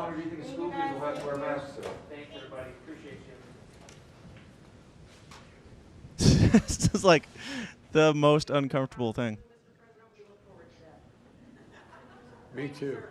So, yeah, basically he just sat there in silence as people asked him questions about COVID. He sat there in silence, looking confused, like he didn't know where he was. Even when the first guy asked the question, if you go back to that, he halfway through the question, he's like, huh? Oh, no. Oh. No, thank you. But, yeah, I thought that was enjoyable. Just watching the president of the United... Just imagine what Donald Trump, what kind of response he would get if he had a press conference about COVID-19. They asked him questions afterwards, and he just powers down and sits there in silence staring at them blankly. After saying, no, let's talk about that later. Come on, man. Yeah. Right. Yeah. Press gets ushered out while he just sits there still. Yeah, it would have been hell on wheels if Donald Trump had done something like that for sure. Yeah, Donald Trump had like the Kofifi tweet. They spent like 2 weeks talking about that, but Joe Biden can have hashtag Poopgate and Fartgate trending in the same week, and the press won't even touch it.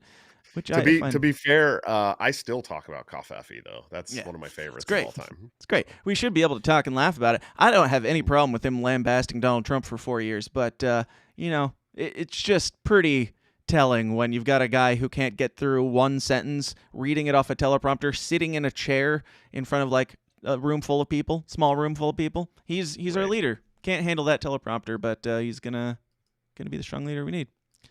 And don't worry, because if Joe Biden dies at any moment, he will be replaced by President Kamala Harris. Praise be. Oh, great. Who had this wonderful nugget when she was asked about how their what their plan is. Are they going to change courses on this COVID thing? Because it's clearly not working. She responded like this. What point does the administration say, you know what, this strategy isn't working? We're going to change strategies. 6 former administration officials last week wrote that open letter urging the administration to change course, to change strategy. Is it time? It is time for us to do what we have been doing, and that time is every day. Every day it is time for us to agree that there are things and tools that are available to us to slow this thing down. And so right now we know we still have a number of people that is in the millions of Americans who have not been vaccinated. All right. So that word salad was brought to you by Pfizer, I'm pretty sure. That or she is drunk as hell. Right now we know. Let me hear that one more time. Every day. Is it time? It is time for us to do what we have been doing, and that time is every day. It is time for us to do what we have been doing, and that time is every day.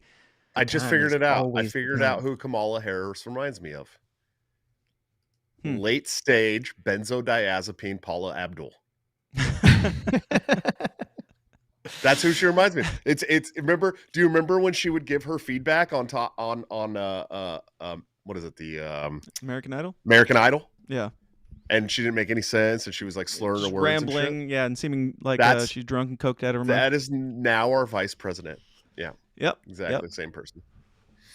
Never forget these harrowing words. How do you think China feels when they hear such strong leadership coming out of the United States as Biden fumbling his sentences, and like it's almost like she has no idea what kind of questions they're going to ask. And what the fuck questions do you think they're going to ask on the topic of COVID? Like, this isn't working. Are you going to try something else? Well, our plan is to just do the same thing, and that time is every day. Like, she has these political responses that she pulls out of her ass, and it's like Mad Libs every time she has a freaking interview, and it makes zero sense. Just bumper sticker slogans that have no meaning at all whatsoever. Yeah, no shit, dude. That's crazy. Yeah, she sucks, dude. Her and Biden are alike in that way. That they will just like, not only will they say whatever it takes to sell the thing they're trying to sell, but they're not good at it. Like, Biden used to be good at it in the 80s and the 90s, maybe, perhaps, but he's lost. And she just, well, she just happened upon a career somehow. Yeah, in politics. somehow. Right. She's, yeah, exactly. And sometimes you just got to know who to blow. You know what I'm saying? Mm-hmm. Mm-hmm. Well, this bitch, okay, she literally hid evidence to keep people locked up on death row in California. I mean, how anybody could have made her the vice president that's the most corrupt thing you could possibly do. And we gave her the second highest powerful position in this entire country. And I gotta say, though, I want to stick up for the American electorate right now, because I think we probably all agree that voting, at least to some degree, is a total sham. There's no such thing as a free and fair election. But I watched that primary season pretty closely, and Tulsi Gabbard took her out the game. Oh, the public was not interested. Joe Biden didn't place third, I don't think, in the Iowa caucus. You know what I mean? These were not, they were placed there, installed there. And that's probably why they'll say whatever, man. These are the people of the worst character in the world. And all you need to know about the system is how they treated, not just how they treated Tulsi after that, after just speaking the truth on a debate stage about Kamala Harris. She just said the truth. But what's more telling to me is that nobody else was willing to say it. Okay, Josh, go take your meds or whatever. Sorry, I'm a little distracted. What's more telling than the way the media we have the handled COVID. We have the COVID test. Oh, nice. We're gonna find out. It is one of the nose ones. Nice. Oh, you're gonna jam it up your face? I don't like it. Yeah, it's even more telling to me how everybody else on that stage, there's like 12 candidates on the stage, and Tulsi Gabbard was the only one who's just willing to say what everybody there knew. Like, what is more important to them than getting elected at that point? I would imagine it would be, playing ball with the establishment and continuing on the. Josh, you're really killing me right now, but I guess we'll do this. Dude. We'll transition over to Josh hour with COVID time. I muted it. Oh, you want thanks. me to mute? No, While I finish this? It's all good. It's all good. All right. We're gonna test right now, bro. We'll just do what you want to do. That's right. No. I can give you. Welcome to Break the Cycle with Joshua Smith. I need to figure out if I have got COVID so I can stay home from work. You know. Here, let's give you some music to play too. So I just swab both sides of my nose. This is not what we planned here. No, I don't want to look. It's gross. Ew.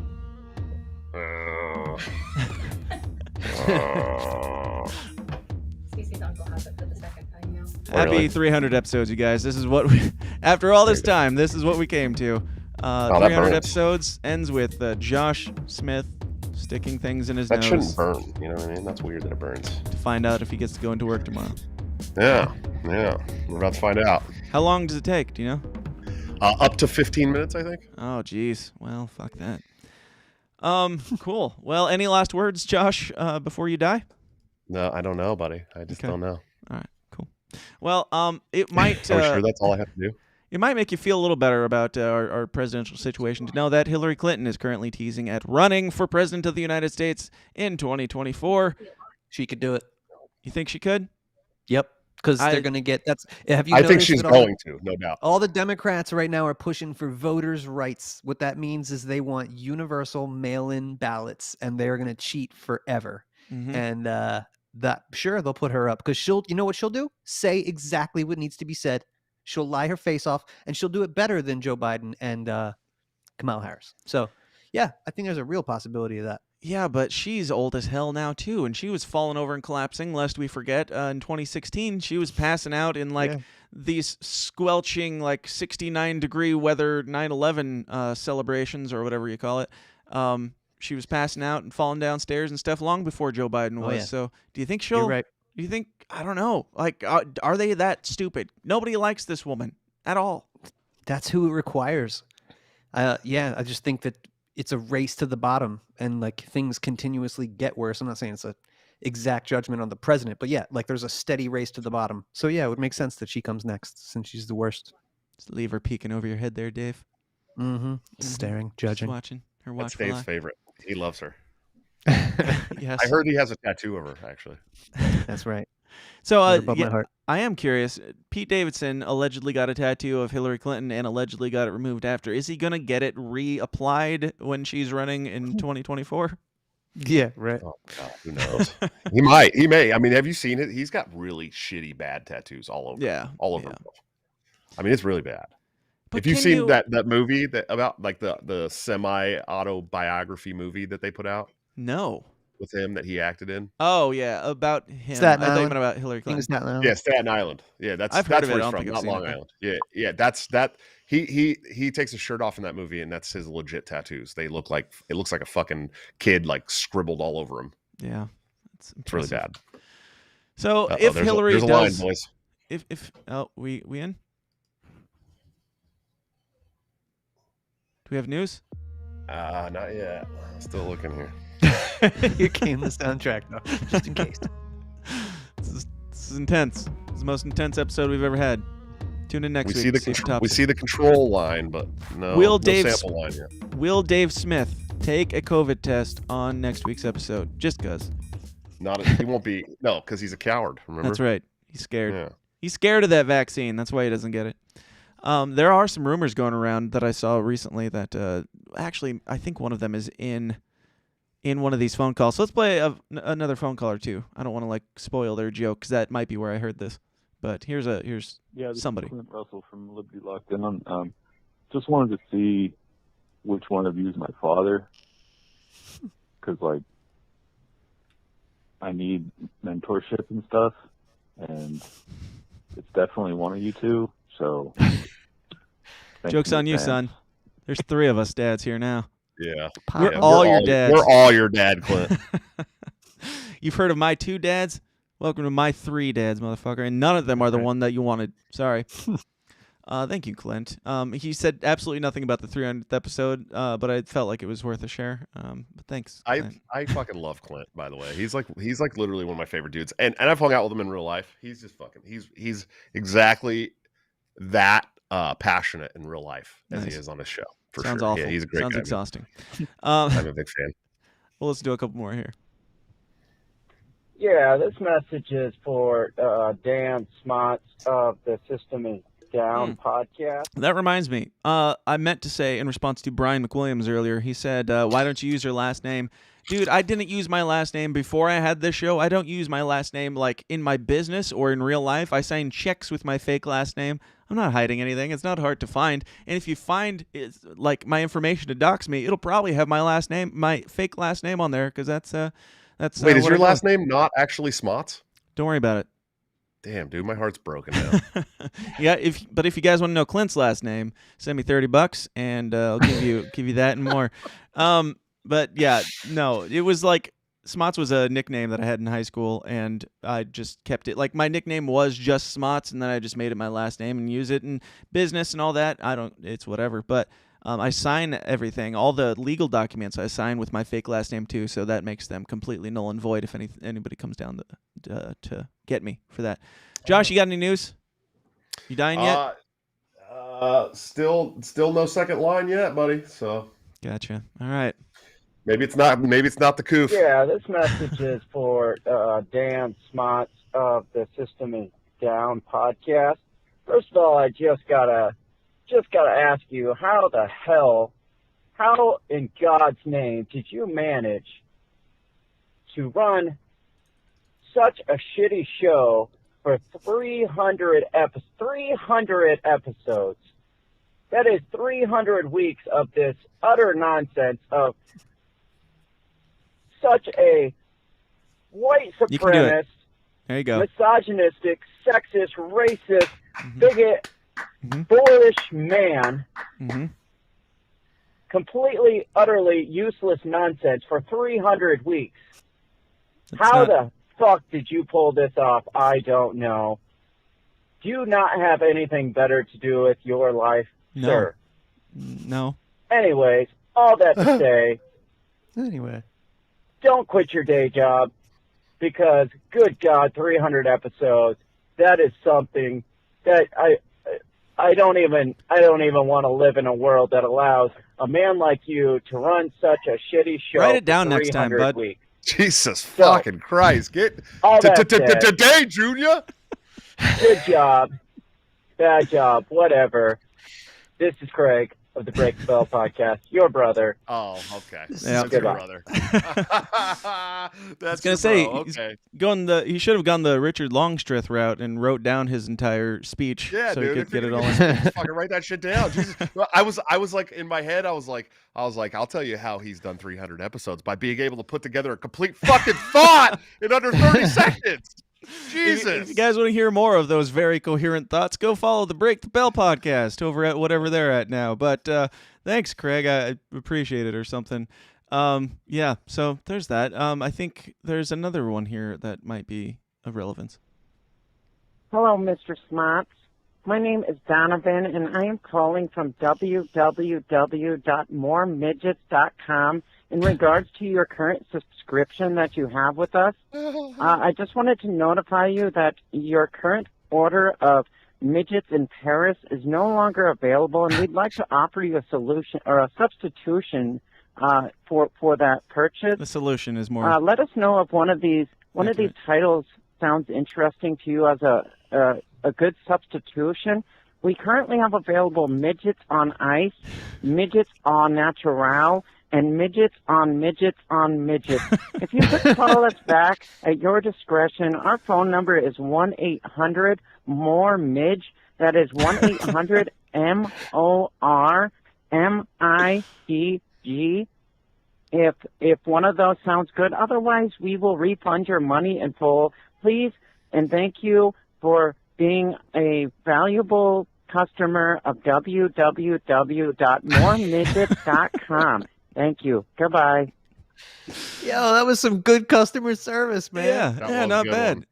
Thank you, guys. I thought I gave you my cell number, but I would appreciate if you didn't call on the show to let me know. But Craig, by the way, thank you for writing that one down. It went a little smoother than your last one. Also, fuck you, motherfucker. But yeah, this is your real brother, right? Yeah, some have said that is the case. Yes. Oh, cool.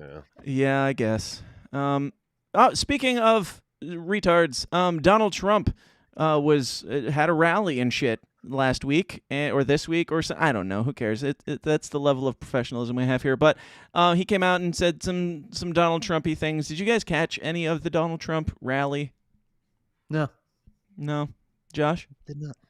I did not. No. Well, I saw like a clip of it where he was talking about, was it MTG he was talking about? I don't recall. He was like endorsing somebody. I don't know. Yeah, well, he came out and did this rally. I watched the speech for the most part. I watched most of it, and I mean, this takes me back to the tweet I had about these people are all trash. Like, this guy said literally nothing new at all. Like, it felt like a Donald Trump rally from 2016. It just, except you throw in like, oh, they cheated on the election and stuff like that. But other than that, it just felt like an old school Trump rally, which I'm sure that appeals to some people, but how in the hell? And like Dave Smith pointed this out last week, like, how in the hell are you going to come out here now in everything that we've gone through since you've been out of the White House and say things like, oh, you should probably get the vaccine, I got my booster and stuff like that. I'm so proud that I made the vaccine and Joe Biden's great now. Or like, I got to pull back some of my rhetoric against Joe Biden because he applauded me for making the vaccine and that shit. Like, how can you, after Donald Trump did nothing for 4 years, except for, like, the best things he did was not get us into more wars and shit like that, which, so basically nothing.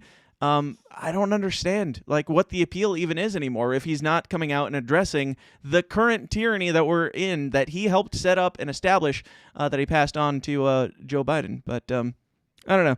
Have you guys heard anything new out of Donald Trump at all lately?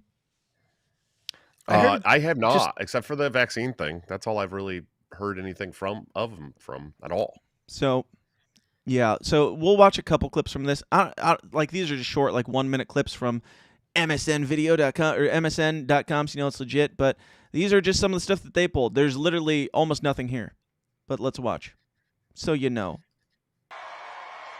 Because they're in the pocket of the radical left Democrats, the same people who are destroying our country, and they're destroying our country. And you have no doubt about it. We've had more problems, we've had more destruction, I think, than 5 presidents put together in the last year. On top of it all, I feel like he sounds more like a toddler than he used to. Yeah, he's getting older, dude. Like, he was always kind of like simpleton in his rhetoric of just like repeating his nothing talk points over and over again. I feel like it's gotten worse though. But he's still so much better at it than Kamala or Joe. Well, yes. Yeah, but I'm very excited for when he gets like Joe, though. When he gets what? It's going to be so much funnier when he is like Joe. Like when his mind is like Joe's. It's going to be so much funnier. When the meds aren't working. Yeah. It's going to be so much funnier than Joe. Absolutely. Yeah, boys. Sorry, I'm coming up negative here, man. I don't have it. Shit. I don't know what's going on. We tried. I sent in the agents to the Georgia convention with the express intention of giving Josh COVID so that we can have this moment on the air. The text I got was from a buddy of mine from the Georgia convention, one of the Tennessee boys, who I spent the whole weekend with. We were out at the bars together. In fact, one of them who tested positive stayed in my room. Mm-hmm. So if I don't have COVID, then this whole what's natural this all been about? Immunity, this whole natural immunity doesn't work thing is going to fall apart.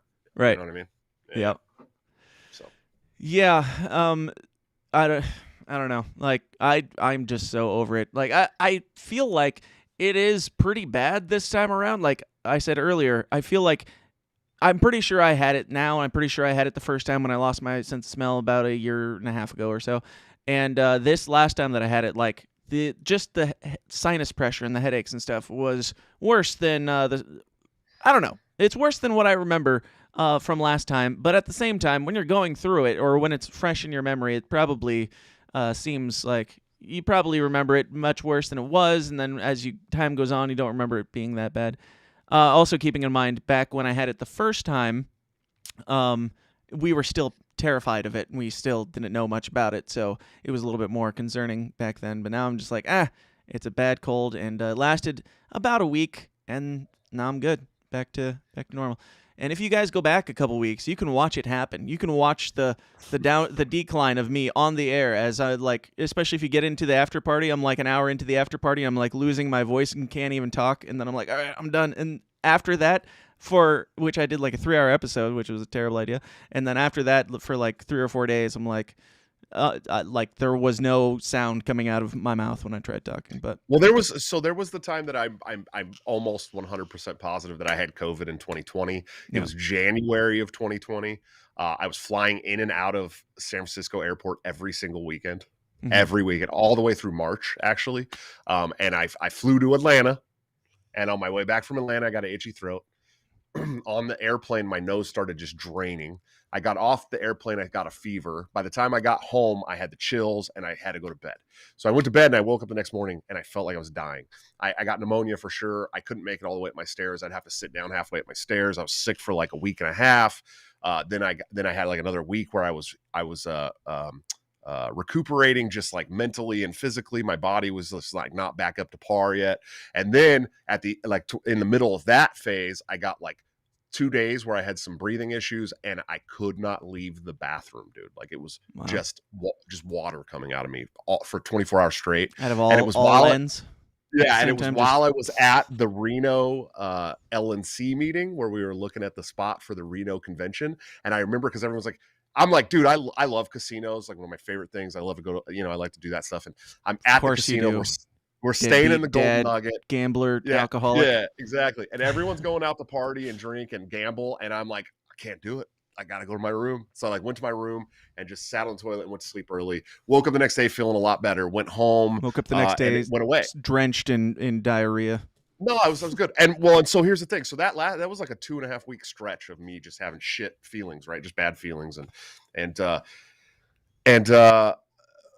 we didn't know COVID was here. We knew COVID was a thing. It was already kind of going around Italy and China and other places, but it wasn't in the United States as far as we knew. But then they trace it back and they find the first recorded COVID death was the first weekend of February, which would have been the weekend after I got sick. So that means COVID was already here. 5,000 people a day travel between China and San Francisco. That's what I had. I know it. I know I had COVID. Yeah. And then just recently we all got what I suspect was the Omicron variant. It was really mild. I had a headache and sinus infection, little bit of loss of taste, of smell, and taste, and that was it. That was pretty much all it was. I was tired and wanted to sleep, and then I was sick for like a day and a half or 2 days, and that was fine. But I also took a ton of supplements and Podiarco and garlic and vitamin D, C, all that stuff. And Julia had a really bad headache, was throwing up and stuff, and then she was better in 24 hours too. But I'm sure that's what we had. I'm sure that's what it was. Yeah. Otherwise, I just spent the weekend with at least two people who have COVID, and they slept in my room, and I'm they spooned at least. I'm coming up negative, so that's a good sign. Yeah, but does it really mean anything at all? No, because no. I mean, we had it does mean that natural immunity is probably a thing, dude. You know, I mean, was that up for debate? I don't know, but Elon Musk did like 8 tests back to back, and like 50%. He had like 4 of them showed up positive, 4 of them showed up negative. Like all same circumstances, same time of like all in the same day, same sitting, and everything. So I don't know. I question whether or not these tests mean anything in any way whatsoever, but.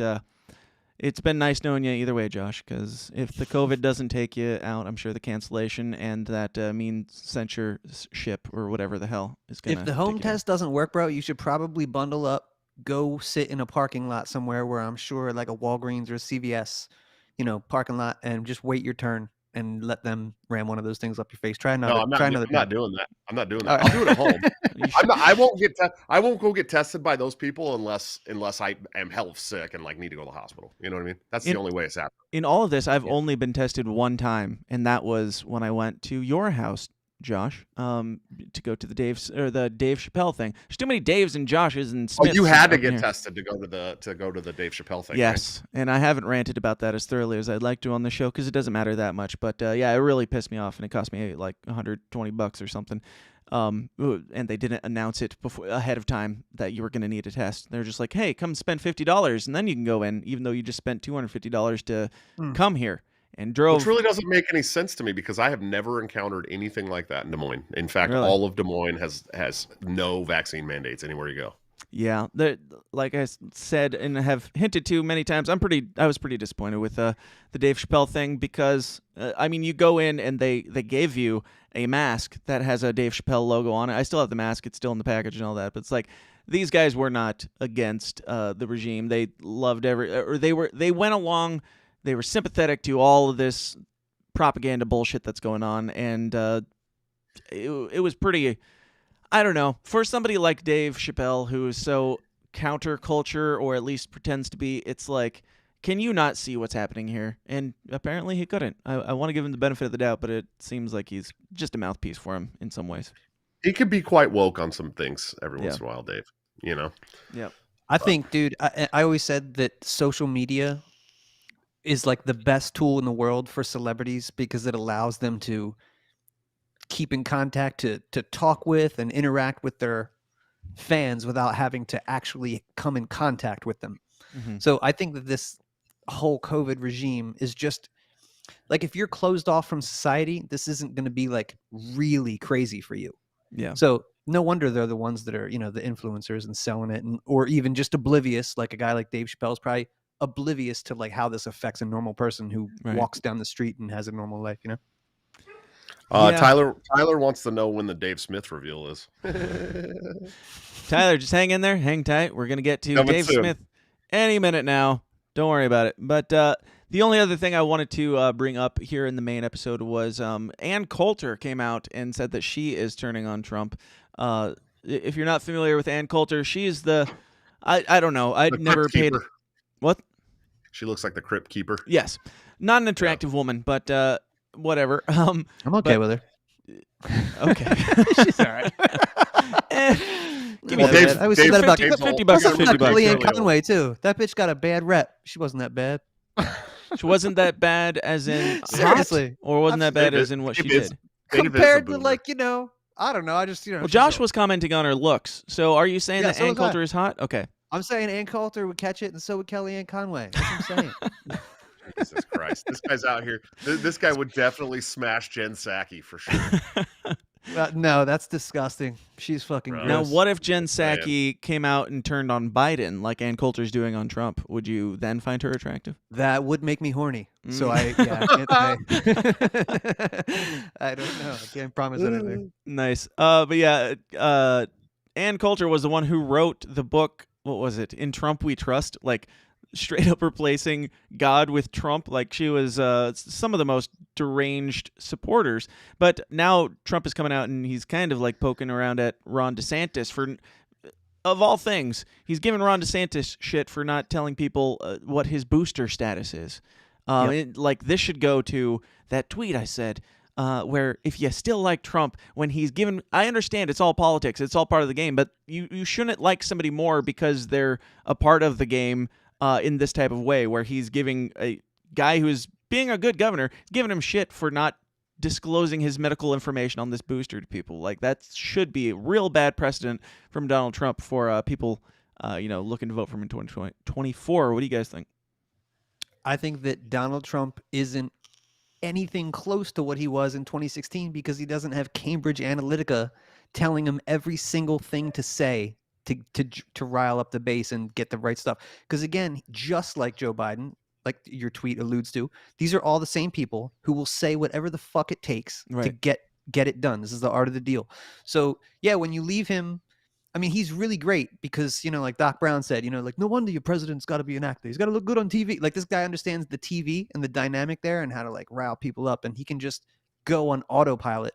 Mm-hmm. But if he doesn't have the script that's saying, what to say, and then yeah, he might say some dumb shit that's totally out of touch because he's Donald fucking Trump. Like, talk about he's not like us. He's not like a normal human being. So yeah, I'm not surprised about that.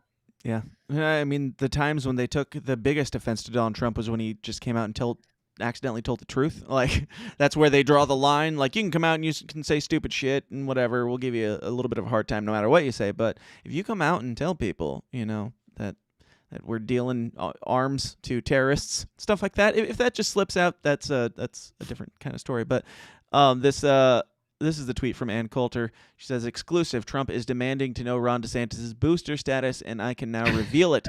He was a loyal booster when Trump ran in 2016, but then he learned our president was a liar, a con man whose grift was permanent. I hope that clears things up. So, strong words from the lady who basically put Donald Trump on God level status back not even 4 years ago, now saying that he's a con man and a grifter. How do you think that how does that affect her career? Is she... Wait, can we go back to the Ron DeSantis thing? Sure, Josh. We'll Sorry. recap for anybody who Sorry. wasn't paying attention this entire episode. Sorry, I'm so sorry, dude. No, you're good. Fucking dealing with COVID, bro. Yeah. No, she says Trump is demanding to know Ron DeSantis' booster status, and I can now reveal it. He was a loyal booster when Trump ran in 2016, but then he learned our president was a liar and a con man whose grift was permanent. I hope that clears things up. So she's calling Trump a grifter. She's calling him a con man. And she was the one who basically said that he was God. Okay. Go ahead. I saw the booster status thing, and I was like, I thought we were talking about his vaccine status. Well, they were. She's kind of making a joke. It's a poorly crafted one. But yeah, Trump was poking around trying to get Donald Trump was trying to get Ron DeSantis to release his booster status, and he was acting like that was an issue, that he wasn't releasing it. Well, I don't know. That seems like such bad. Bullying him. That's like negative 5D chess. That's like terrible, terrible strategy at this point. Yeah, that is really He bad. doesn't I know bet. that I that's bet he going does to be have a wildly booster though. unpopular. I bet DeSantis does have the booster though. I'd stake money on it. Sure, and that's fine. Yeah. And if he has it, I would prefer that he guys didn't have talk it. about it.